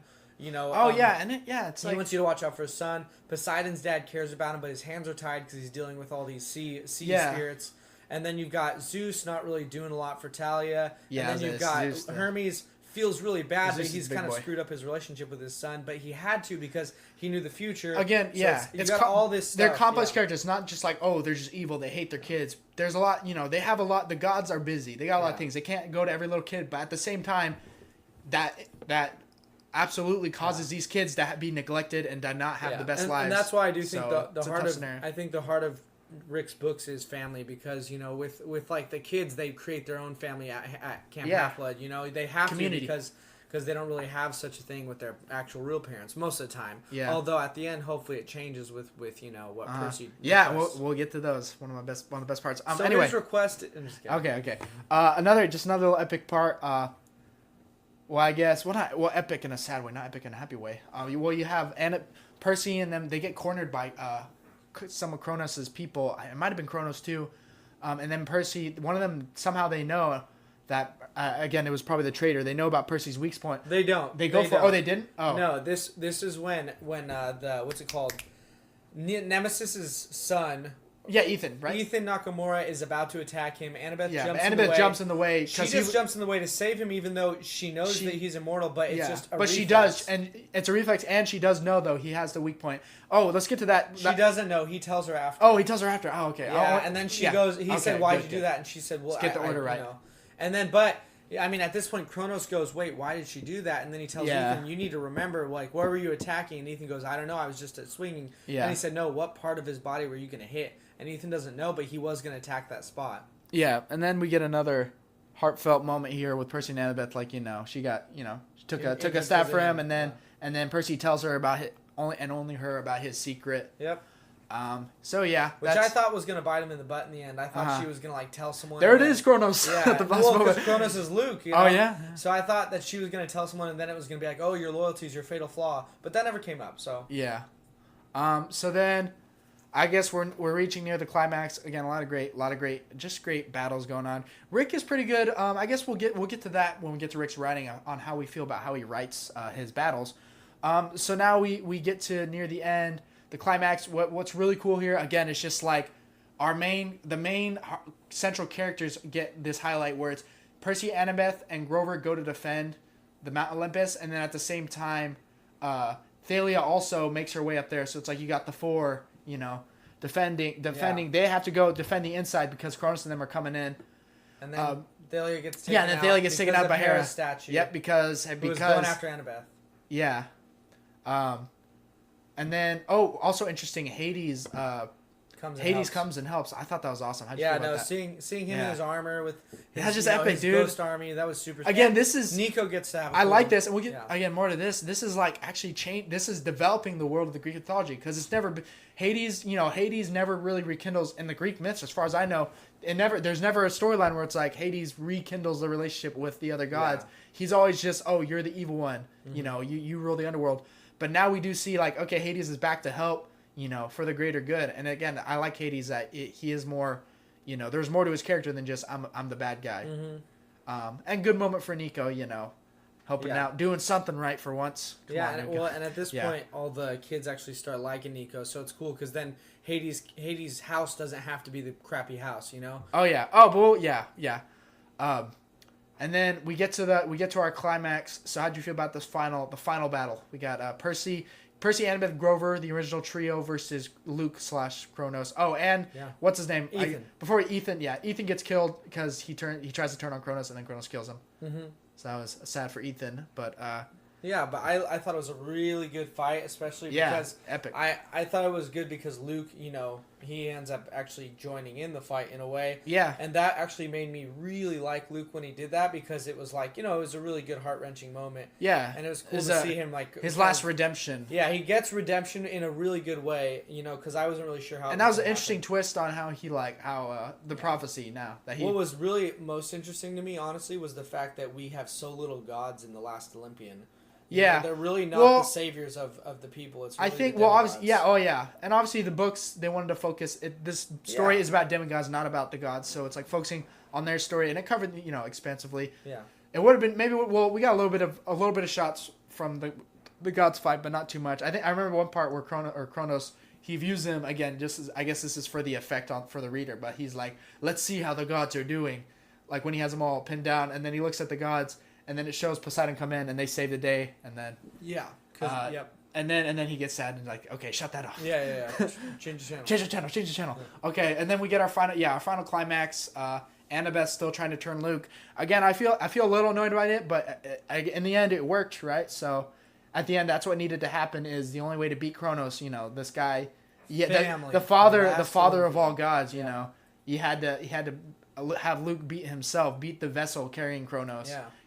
Even Percy with all of his power now couldn't beat him, but in the end, that's how it ends, and then we never Kronos is defeated. His full form. Yeah, and we'll talk about. So I guess once we let's talk about it now. How do you feel about Kronos as a villain? Because I guess I'll start. I thought he's definitely a good villain. It's just these villains aren't the most interesting. Like when they're just like straightforward, like I'm evil. But I guess you do need him. You do need an ultimate evil in the end. Even though I do think that does take some complexity away from the story, because it's like, okay, we can all agree. Okay, let's side with Luke against Kronos. That's the bad guy.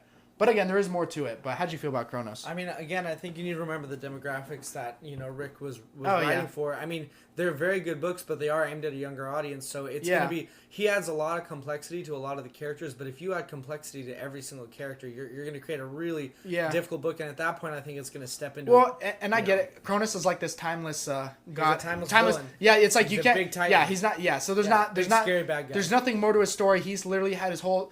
Again, and the Greek myths themselves, he has a whole story. His story's done now. At this point, he's like, I want power back. That's all there is to him. He's lost and that's why, I shouldn't rag on him then. He's a good villain. He's a simple villain, but he's effective because, you do need some villains that are just, they have one ambition and they're ambitious. Well, you need some archetypes so that you can build around them. So it's nice to have him. Yeah. And then we get, so now he's defeated. The war is over. And then the gods still. Yeah. Now we get to the throne room. Again, this is another one among my favorite scenes. Not just because we're in the throne room. I love the scenes with all the gods. That's great. But also, we just get this great moment in the end. How'd you feel about it within the throne room? That scene. So like we had them congratulated. Each they went through the different heroes. Yeah. It was pretty interesting because you actually have the gods looking down on these little demigods and giving them respect for once. Yeah. And they're really saying like, all right, grudgingly, we have to admit that you guys did save like a lot of stuff. Like you did really good. And the gods just want to claim all the credit for themselves, but they can't. They have to tell these guys and acknowledge them. So again, that's a big part of the book is having acknowledgement from the gods, so they get it fully in this scene. Were you proud of your favorite character, Tyson, that he got promoted to peanut butter? What did he get Head of the promoted to? General Army? I feel like it was probably the worst mistake they made. I don't know if he should be at the tactical room. I think he should be more on the front lines. Shouldn't be leading front lines or engineer kind of role. Yeah, you're more of a background guy. More of a background guy. Yeah, but it was pretty cool. But Moses the visionary. Yeah. So it was pretty cool to see him get a new spot, but. I don't know. Tyson's not my favorite guy, but that was interesting. Yeah, and then I really like Annabeth that she gets made the architect of Olympus. I thought that was great. That was great. Good moment for Annabeth, because that's she's as a daughter of Athena, she's one of the big things that Athenian kids like is architecture, and now she can. That's her new job. You got a lot of that from Daedalus, so now it's cool to have. Yeah, and then she has a laptop. Somebody can replace him because I feel like Daedalus was the top Athena person, and now Annabeth hopefully can rebuild it and be known for something other than the other Daedalus. And then Hufflepuff won the House Cup. Yeah, no, exactly. I'm just kidding. And then we get to of course the big Percy's one, gift. Percy. It's all right, you're the kind of guy who did the most of the stuff here. We're going to offer you immortality. Yeah. So what do you think about that part? I totally thought he was going to take godhood, and I thought that was going to be the end, and he was going to ascend to godhood and then join them, and I thought that was going to be it. That would have been interesting. I was surprised when he did not do that. I think it's totally in character that he didn't take it, and that he took, because one thing he's proven in his character is that he puts others before himself. Again, it's loyalty, it's selflessness, and he has an awareness okay, there's more than just me. Yeah, and he could have taken godhood. As a son of Poseidon, you feel like he'd shell fish. I don't even get the pun selfish. There. Oh, selfish. Yeah. Oh, okay, I get it. Anyways.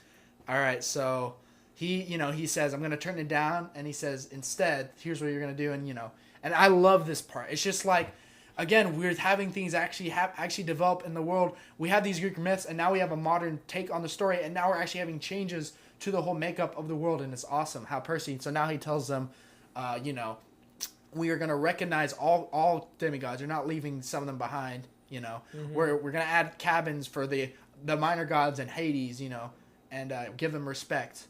And then they say we're gonna cabins for everybody. Yeah, cabins for everybody. Oh yeah, and then because there's a U of cabins right now, and now it's gonna be a full square or circle, whatever. That's great. Again, completes it. Yeah. And then again, it's great. It works really well with also and he also ends the big three trait treaty, which that's interesting. And then it builds on the whole. Well, that brings a really interesting moment at the close to the end with Poseidon, when Poseidon says to him just really quickly, he's like, well, now I guess I can send some of your other brothers and sisters to camp. And then he goes, are you serious? And then it's just oh, we don't know moment. But now that there's Poseidon, more, you are the father. Oh yeah.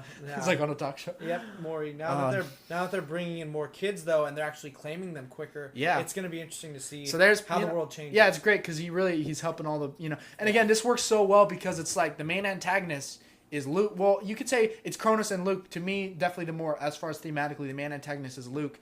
And again, it's great because it's Luke definitely did wrong things, but there was some right to his side, and Percy acknowledges this, and he says, and he thinks about it. I remember this shouldn't have happened. He goes through, Luke tells him make change, but when Luke dies, he says, don't let these continue, and Percy takes that, and I think that's a good nuance to be able to not just see the world as black and white, to know okay, there's some validity to this side, and even though there's wrong on the gods, but there's wrong on Luke and Cronus, but there's also wrong on the gods, and now we need to change this. Yep. So I just thought that was great. It was a good ending. Good ending, great climax. Then we get the big final culmination with Blackjack. No, not the romance between Tyson and Grover. That's Welcome been real back, boss. Subtle. Yeah. Anyway, okay, so now we get the Percy and Annabeth. So how'd you feel? Now they're they get their moment. They're straightforward. Now that Rachel's turned into an oracle, it's there's nothing that holds them back. There's no love triangle. It's just them. So yeah, and I think Rachel. Yeah, she probably kind of knew too. She got what something was going on. Yeah. Oh yeah, that was actually too Rachel being put into the oracle now. Mm-hmm. So yeah, that was or the oracle being put into her, but yeah. Yeah. Yeah. That kind of sucks. I wouldn't do that. I don't know why she did that. Because that'd be a to be sucky special. life, dude. Being stuck in an old house or whatever, or in an attic. like just sitting there. Well, she doesn't have to live in the attic anymore. She gets to live somewhere else. Oh, that's good. Hermes wants to build her like a whole home studio with like Xbox and all that, whatever. But anyways. Okay, so and then we get our our final moment with Percy and Annabeth. They're together. Yep. Everything's going pretty good. Yep. They have their underwater kiss, and then it's like and then it leaves the last words. It's like they're Percy and Annabeth. They're racing each other back, and he's like, and as he left camp, and for the first time, I didn't look back. Yeah, and that's cool. He's finally at peace. Maybe feel something there. Yep, it was good. Okay, so now we got our full story. I guess now we're gonna just do a little like overview of just the full story, and then get to some questions. So I guess, how do you feel? I get how the whole the whole story comes together. As far as it's what do you call it? It's not a trilogy. It's 5 books. I mean, it's a whatever you quintet, call that. if you want to say that, or you can. Yeah. How does this saga? I think. Sure. We'll just say saga. So, yeah. How was the Percy Jackson saga? I mean, it was good. Yeah. I mean, like I said, in the beginning it starts off real slow to me, but around Titan's Curse it picks up and then goes really fast, slows down a bit in Labyrinth, but by Last Olympian it's just a full on crazy, mess of battles, and it's really cool by the end. So it was a good story. It's good speed. Yeah. How'd you feel about? Let's go through our central characters. So how'd you like? We'll start with Percy. Percy, our main character. Yeah. Again, kind of a Harry Potter type. He's definitely like seemingly he's loyal. He's friendly. People like him. Except for the bad guy. He's also very different though from Harry in a lot of ways too. I'd say. Yeah. Like Percy. Yeah. Obviously, you can make some comparisons. Yeah. But I was gonna say he's also like what I like. I like his attitude. I like that. Yeah. He's sarcastic, and he's kind of has a bitter view of the world, and for good reason, Yeah. But I like him because he's like a versatile character. There's so much to him because like on one side he's super funny. Like I don't know about you, like I love his perspective, getting his perspective like throughout the books. Yeah. Just all the he would always just have the all these like just dead honest like thoughts like he was a solid main character. Yeah, and then I liked how again he had his funny side, he had his serious side, and he did there's also a lot of tragedy to his character. He already had a bad life before, living with a somewhat abusive stepfather, and then he gets thrown into this world where now he's like in the demigod world where it's just all this danger, and he's even singled out even then because he's the son of Poseidon. He has all this pressure on him. So, and I really liked his journey. Just throughout the 5 books. How'd you feel about his development? Take book 1 Percy compared to book 5 Percy, I guess. Yeah, no, Percy got full development. I think Percy got full development. He grew into a good, strong character by the end. Like I said, he didn't look back when he left, the camp at the very end. So it's like he actually really gets full development. I think Grover, once he meets Pan, he starts to become a little bit different. But I think the fact that he was still an afraid, scared satyr in The Last Olympian when he's like, running into that. Well, it's Kronos. Come on. Sure, it's Kronos, but they've been fighting him the whole time. So the fact that he's got Pan's powers and he's still like, well, we should turn back. We'll get to Grover. I guess we'll transition to him. So we'll say, I guess my final thoughts. I love Percy. He's like one of my favorite characters. Yeah. He's seriously among my favorite characters of all time. He's great from. When his development throughout, he just turns into this complete boss. He still has his some flaws, but he's a human being. He's a human character. Next we have Grover. How'd you like Grover? What'd you think about Grover? I thought he was really cool in the beginning, like he was funny and stuff. Yeah. But then I just think I got kind of bored of him because he was and that's what Grover. Like I said, not a lot of growth. Same old. Every besides the cross dressing, that was interesting. Just kidding, but yeah, he was just kind of didn't grow too much. He's kind of the damsel in distress most of the time. Yeah, I mean, again, I know. I mean, Grover didn't need saving, but Grover always does. I don't know if it's ironic, but Grover has a fan base. I mean, mainly because after these books we don't see him that much in the next books, so everyone's like, we love Grover. Yeah, they miss him. I mean, he's decent. I think he's decent. I don't think he's like, of course, he's not spectacular. I do think it's good though having again. Not everyone is literally like whatever Hercules. Not everyone's gonna be this boss who's just destroying all these people. You gotta have human characters like Grover. Even though he's a satire, you gotta have human characters who just have weaknesses and who are like just everyday men, and that's why again, like Ron Weasley and Harry Potter, whatever comparison you want to make to other stories, you need these characters. How'd you? And then next, how'd you feel about Annabeth? Annabeth I actually really liked, like I said, because I think she was like a strong female lead, and she was smart and witty, and I honestly think she was funny too. And I liked her more than I liked Thalia for sure. Oh, Just yeah. because I think she was more down to earth. Thalia was always just like got a chip on her shoulder, and I know that's her Yeah. character, but I didn't really like that. She just seemed Yeah. she just seemed like she was always trying to prove something, and Percy We'll just, get yeah. Percy we'll get just there. wanted to be her friend. So yeah. I really like Annabeth, and again, it's just great character, and it's good to have a great female character, and not just not only have a female character who's strong, that's obviously really good, but also who has dimensions to him, not just like a washing board. Ooh, Yeah. I'm a boss, I can do anything. There's also she has depth to her character, which is also very important. I think it's good to have female characters like that, and she's great as a lead. Again, she's also on her own as one of my favorite characters for sure. And this book is probably like my second favorite character after Percy. I really liked her. I thought, like everything you said, I agree. Mm-hmm. She's funny, she's witty, she's also smart, and she has a complex backstory like the other characters. Like all these characters have that build on their characters. She has all the things going on with Luke and her past, and then every character also kind of has their backstory involving their god, kind of builds on their character. So yeah, Annabeth was great. I guess other central characters. Next, we can go to Luke, who's our, for the bulk of the series, who's the antagonist. How'd you feel about Luke? Yeah, like I said, I liked him in the beginning. Then I thought he was kind of lame for like book 2 through 4. Why'd you think that? Just because, again, he just becomes a puppet to me. He's just a really I big get puppet. that, yeah. And he literally becomes a puppet at the end. But the fact, I think the redemption in the end made, and also the fact that you learned so much in Last Olympian, that made him a really cool character to me by the end. But again, it took all that to get him there for me. I think he's a great character. Like, I really do. Like, I personally think he's the best, by far the best antagonist of this book series. I mean, and again, he was also consistently present in the story too. It's like with Kronos, we didn't get to really see him until the last book in like a quarter. But with Luke, he's throughout every single book. He's an important. He's pretty much the antagonist, along with the other antagonists of every book. So that's good having a villain throughout. Yeah. I like him. Again, I think he's totally fair. I think he's right about a lot of things, even though his approach is wrong. That the gods, that there's a lot of that change needs to happen. And hey, you could argue without Luke, none of this would have happened. None of this change. Sometimes it takes revolutionaries. We'll see how history looks on Luke, maybe. But let's see. I guess just sticking to central characters. Next, we can do Thalia. So, how'd you feel with Thalia? I know you said a few things. I mean, she was a really strong fighter, which was cool. But again, she kind of was always chip on her shoulder. And the moments that she was nice, that's when I liked her the best, because it was like, oh, she's actually building relationships. But when she's always like, oh, I'm mad, I'm angry. Well, that's her personality, I guess. She's kind of a headstrong character. So, I get if you don't like those characters. Yeah. I really like Thalia. She was one of my favorites. And Titan's Curse, she's definitely one of my favorite characters. And I'm glad we got to see her, a little bit in the last book. That was great. I really like her. Again, I think she just gets extra brownie points just being a daughter of Zeus. I mean, that's just awesome, just having a representation of Zeus. And really, obviously, she gets some cool powers herself. And she's interesting. And again, I like how she stood her ground in the Titan's Curse with her own beliefs. And she added another dynamic unique to then. You had Percy, you had the Hunters, and then you had Thalia, who's her own, thing. So I guess next, we can touch upon like Chiron. Chiron? How'd you like Chiron? He's like the nicer Dumbledore of the series. Yeah, Chiron was son of Kronos, which I think interesting. I forgot about that. Was an interesting. That was super twist. Interesting. Yeah, That's why they suspected him in the Sea of Monsters. Yeah, and it was cool seeing him fight Kronos in the last book.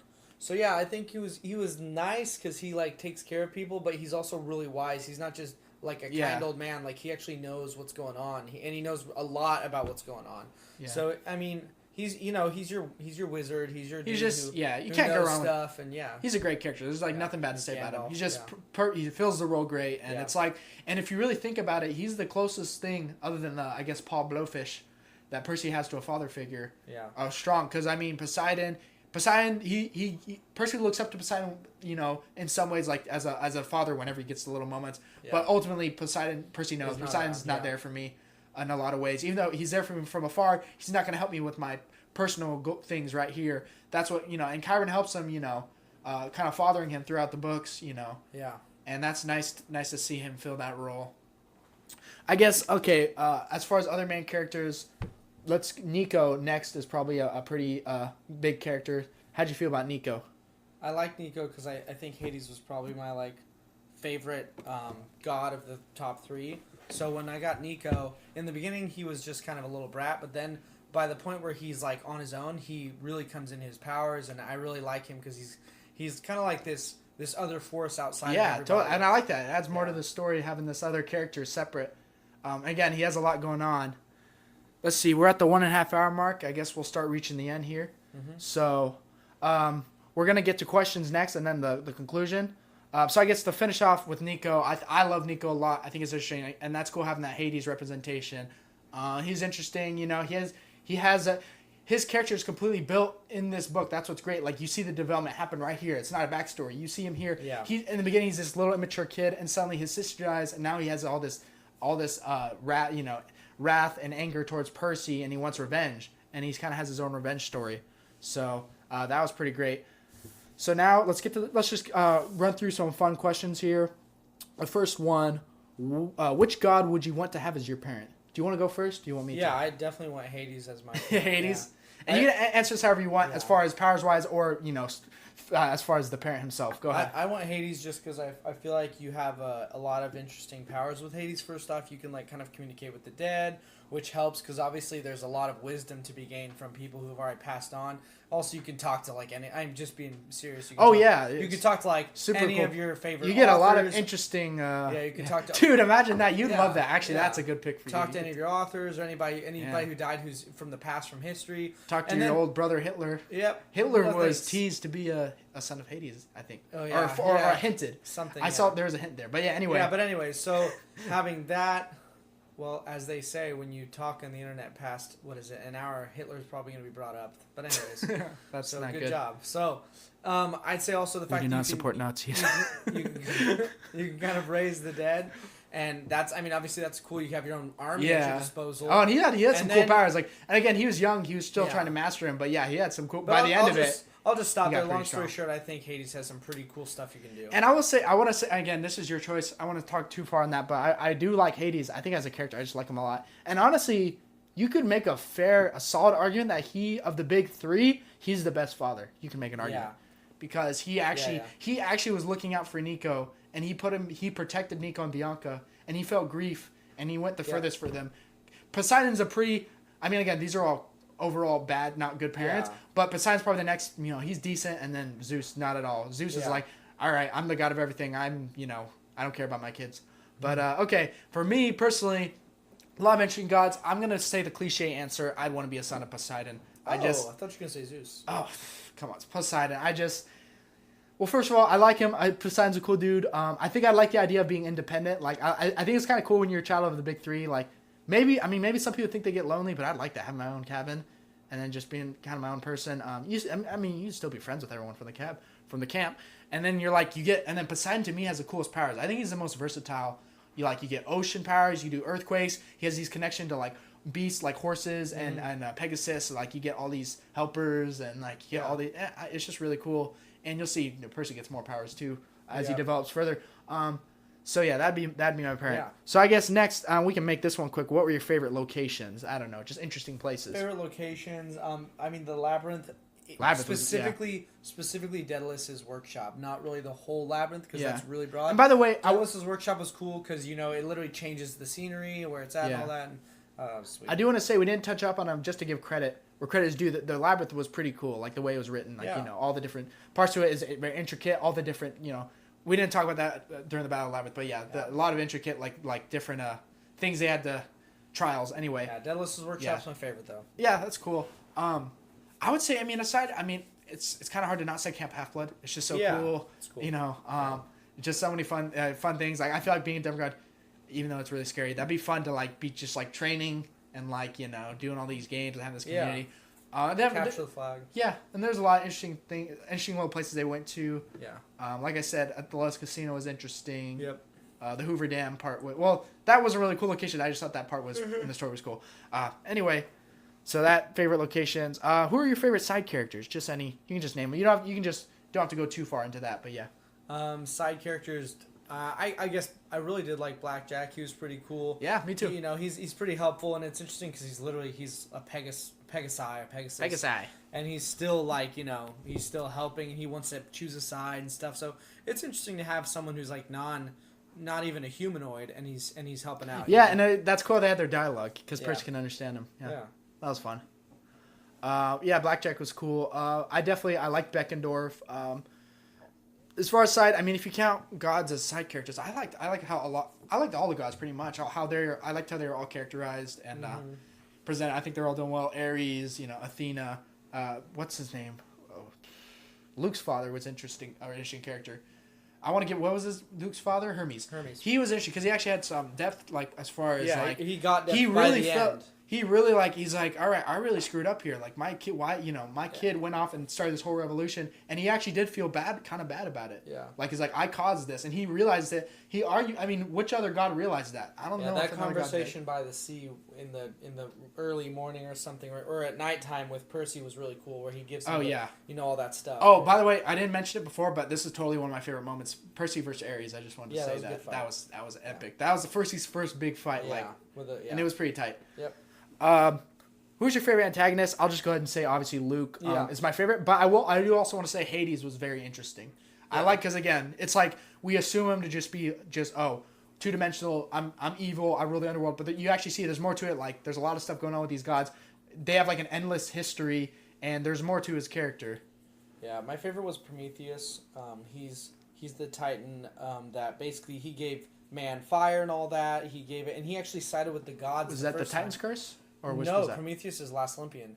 He's the guy who goes up to Percy and says, "Hey, you guys should give in." Dude, that was a great scene too. That little negotiation. I think he's the reason he's my favorite antagonist is because we were talking about how Kronos doesn't have a whole lot of depth to him, but Prometheus has a lot of depth to him. He's joined both sides. He's won with the gods, and now he's hoping to win with the Titans. And the fact that he's a villain who kind of knows how to pick a team, I don't know, that's interesting to me. And the fact that he seems like he has his own desires outside of Kronos, which that makes me think like, oh, what if he, it kind of adds mystery. Like, what if he's still around? Because he's alive. He's not dead. So what if he's out there in the world doing bad stuff, So that's kind of cool. He's kind of like an antagonist that kind of... Is he a god? Not over. He's a Titan. A Titan. Well, I was going to say, it is kind of interesting. Titans and gods, they don't actually die. Yeah. Unless you literally have to throw them into Tartarus. Which they did to... Percy did that to one of them. Yeah. But yeah, even then they could still escape. But yeah, that's the only way to get rid of them. But yeah, so he'll still be around. Yeah. Okay, so now we can get to our. Let's see. We're gonna be getting to the conclusion here. We're gonna get to our book ranking and our final thoughts. Okay. So let's get our book ranking. We're gonna go back and forth, fifth, fourth, third. Second, first. Okay. You so go first. I'll go first. My number 5, and you can give a little explanation. My number 5 is The Sea of Monsters. Again, it's a good book. There's nothing wrong with it. It just was probably the least interesting and probably had probably just the least memorable parts, but I do want to say again, they're still great. Like all these books are great. Not one of them is bad. And on its own, it has so many memorable things to it. And it provides an early part of the story where it's kind of nostalgic because it's the early moments before it gets too heavy. Where like you have Percy and Annabeth exploring the sea. You have Tyson, his brother. They kind of have a nice relationship, and you get all these cool little places they go to. And again, fleshing out the world, which that is important to build on the world and build on the myths. And to represent all the the myths, and there's a lot of little tales in there, so that would be number 5 for me. You can go ahead with your number 5. Yeah, we're gonna go back and forth.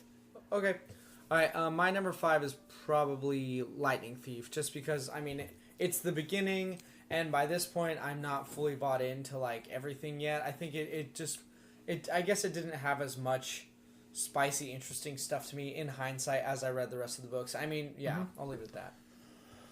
Okay, number 4 for me would be the Battle of the Labyrinth. Now, like I said earlier, this is a great book. There is so much good here.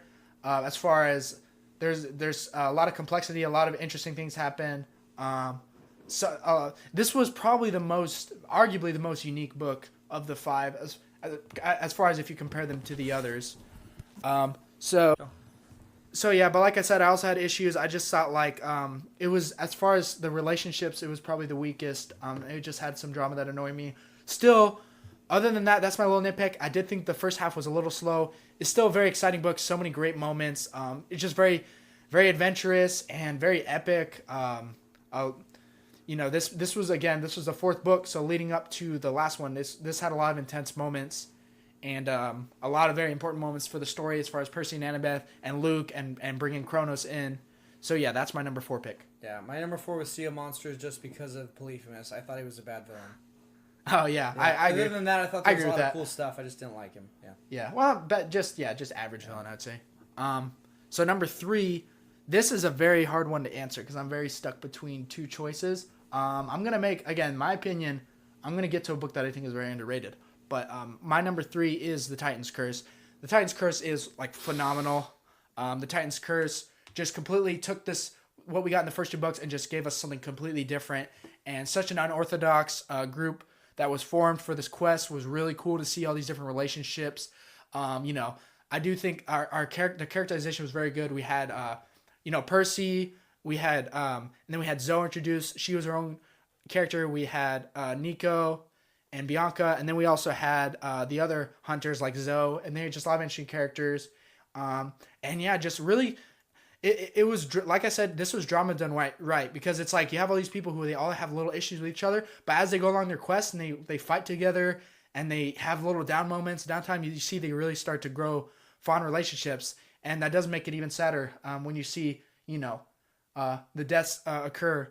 But that even though those relationships were temporary, you can see they were genuine, and a lot of great climax to this book, and the great twist in the end. So the Titan's Curse is definitely it's the book that I feel like for a lot of people this one's gonna blow you away as far as just how great it is and how intense the book is. So that's my number 3. Yeah. My number 3 was The Battle of the Labyrinth, just because I feel like you could tell it was a setup for The Last Olympian, in that you knew it was kind of a penultimate or second to last book. It didn't feel like it had as much heft or depth to it as The Titan's Curse or The Last Olympian. To me, it just felt like a big old rat race to find a way to get to Half-Blood or whatever, find out how to stop Luke from getting his army through. It's kind of like it's a good plot, and then you threw in obviously interesting stuff with Daedalus and all that, but I just feel like it was kind of a little bit of a rat race to hold you off before the really delicious ending of Last Olympian. So yeah, definitely number 3.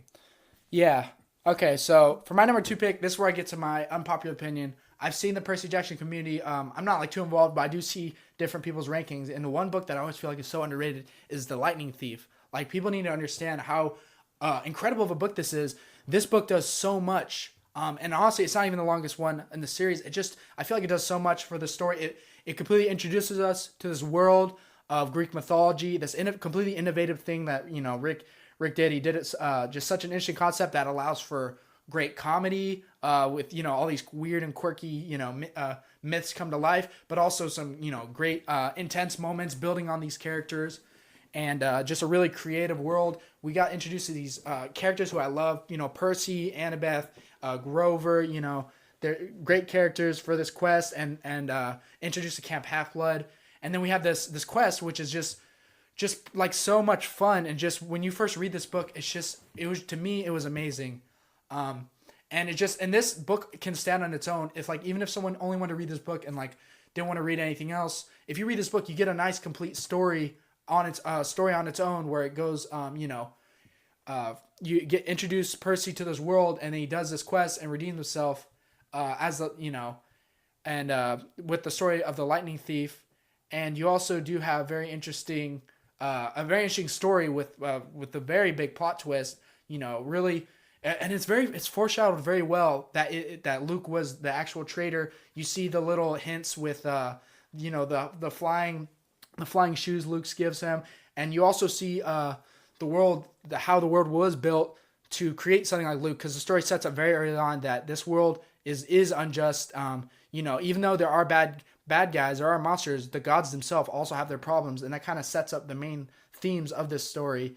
And it's just, when I look at this book, I think it couldn't be any better for an introduction book. This is definitely one of my favorite books of all time, The Lightning Thief. Number 2.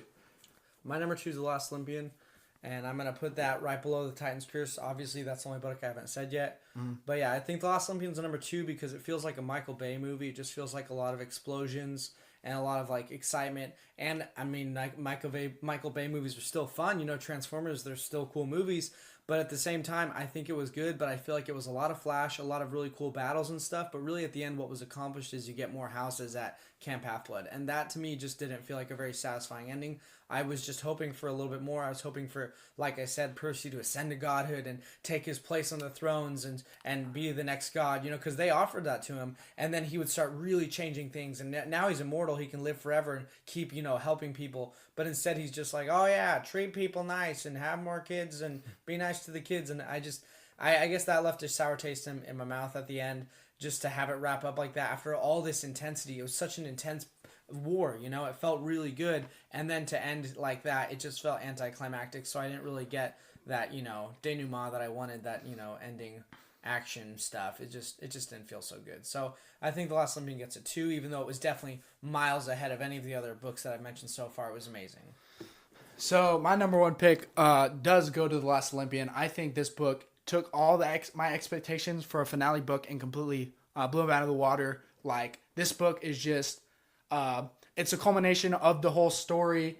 It's the culmination of the tone. Now we're in a completely serious and detrimental environment where the world is at stake, and we see these characters who have been introduced throughout the series. Now they're at the forefront. These demigods, who are who aren't put in the spotlight as far as the gods are concerned. The gods are fighting the main war, but these demigods team up together and they fight this long battle. And this book is there's just so much to this book. The setup to the story, Percy going into the underworld, all these, different characters, all their story arcs being put at their final.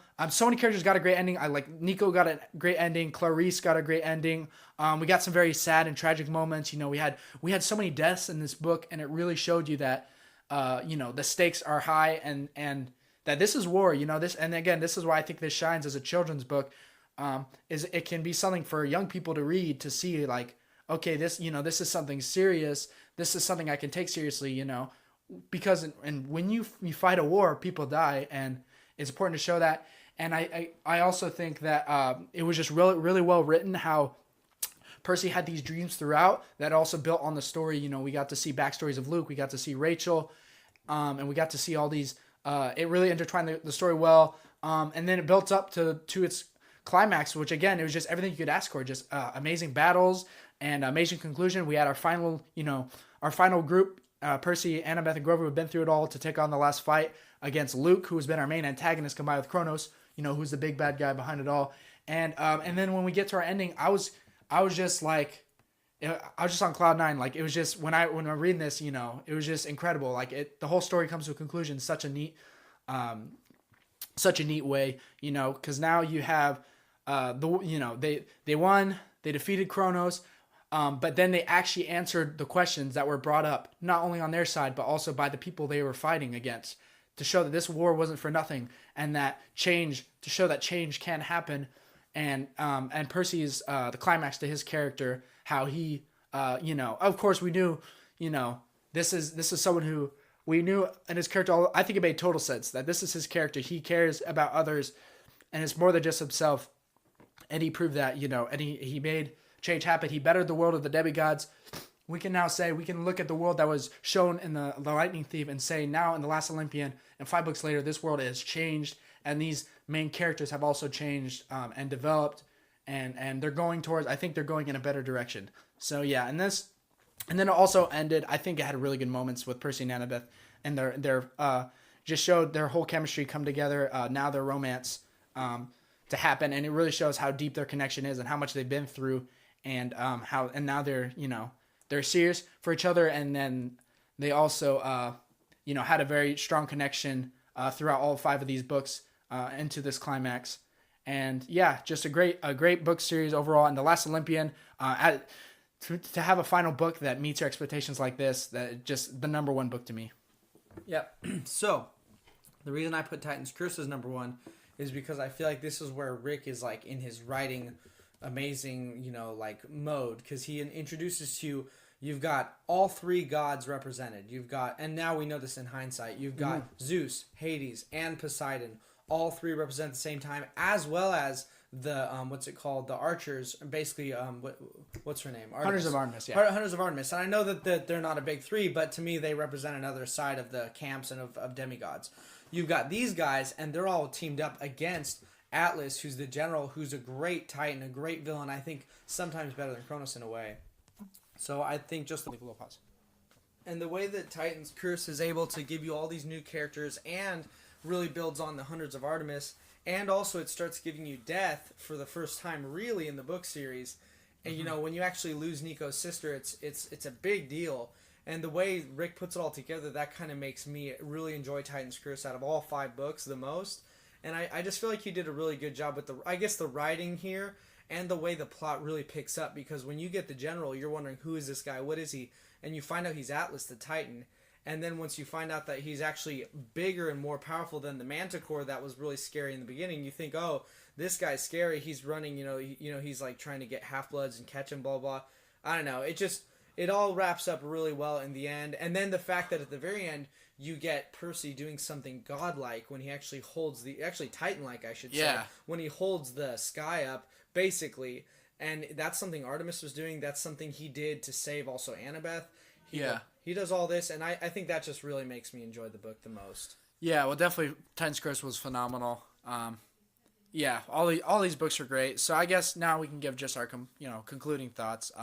Overall, like what makes this series special? What'd you like? Like what's unique about it? Yeah. My favorite part about this series is the fact that you get powers, because I really like powers. Yep. You get a lot of powers in interesting ways. You get a lot of monsters. You get a lot of different demons and whatever, all these different creatures, and it really makes a giant fantastical world. And it's done in a really well written way to where you actually feel a part of it, and you're a part of something that is in our world. So it's like within our societies secretly. Now, the only thing I think that it's not really a complaint. No, it's go for it. The fact that it's so focused on young kids that are like between the ages of 12 to 16. That was a little difficult for me, obviously, as someone outside of college, But outside of that, it really wasn't a big deal because I'm reading it knowing who it's written for. And I think it's good that kids have a relatively mature series that they can see characters they relate to, and I think that's good. I definitely know when I was growing up, in elementary school and carried over to middle school, I kept reading them when Rick released more in the Heroes of Olympus.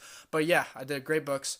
So I guess I'll give my concluding thoughts, because this, like I said in the beginning, this is my favorite book series of all time. Obviously, you've heard us talk about it. So I think what makes this series so great is how much it offers and how many different things it offers, because you get great adventure, you get great characters, you also get a very serious plot.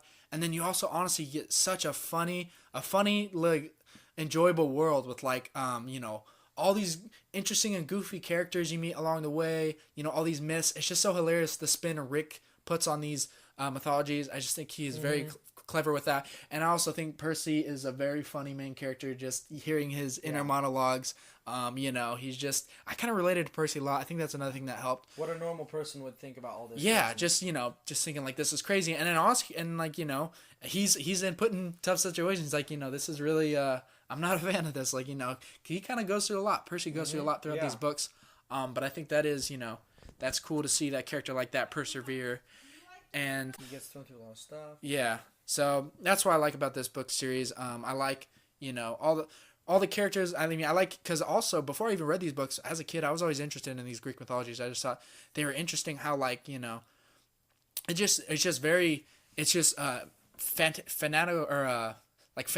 fantasy ways to explain the world. You had whether from the basic parts of like Zeus, who causes thunder. Like that's where thunder comes from. Poseidon, who controls the ocean. But now we actually see the characters and we see like the nuances to them, and we see different sides to them. We see human sides to them, and sometimes it's played off as funny, but also other times he does play it off as serious, and I like that. So yeah, Percy Jackson, great series. I hope you all enjoyed this. Yeah. Shout out to anyone on the Camp Half-Blood subreddit if you listened to all this. Glad you joined us. Yep. So this was the first episode of the East Blue podcast. If you want to hear more subjects, I'll be going through some other ones, hobbies of mine.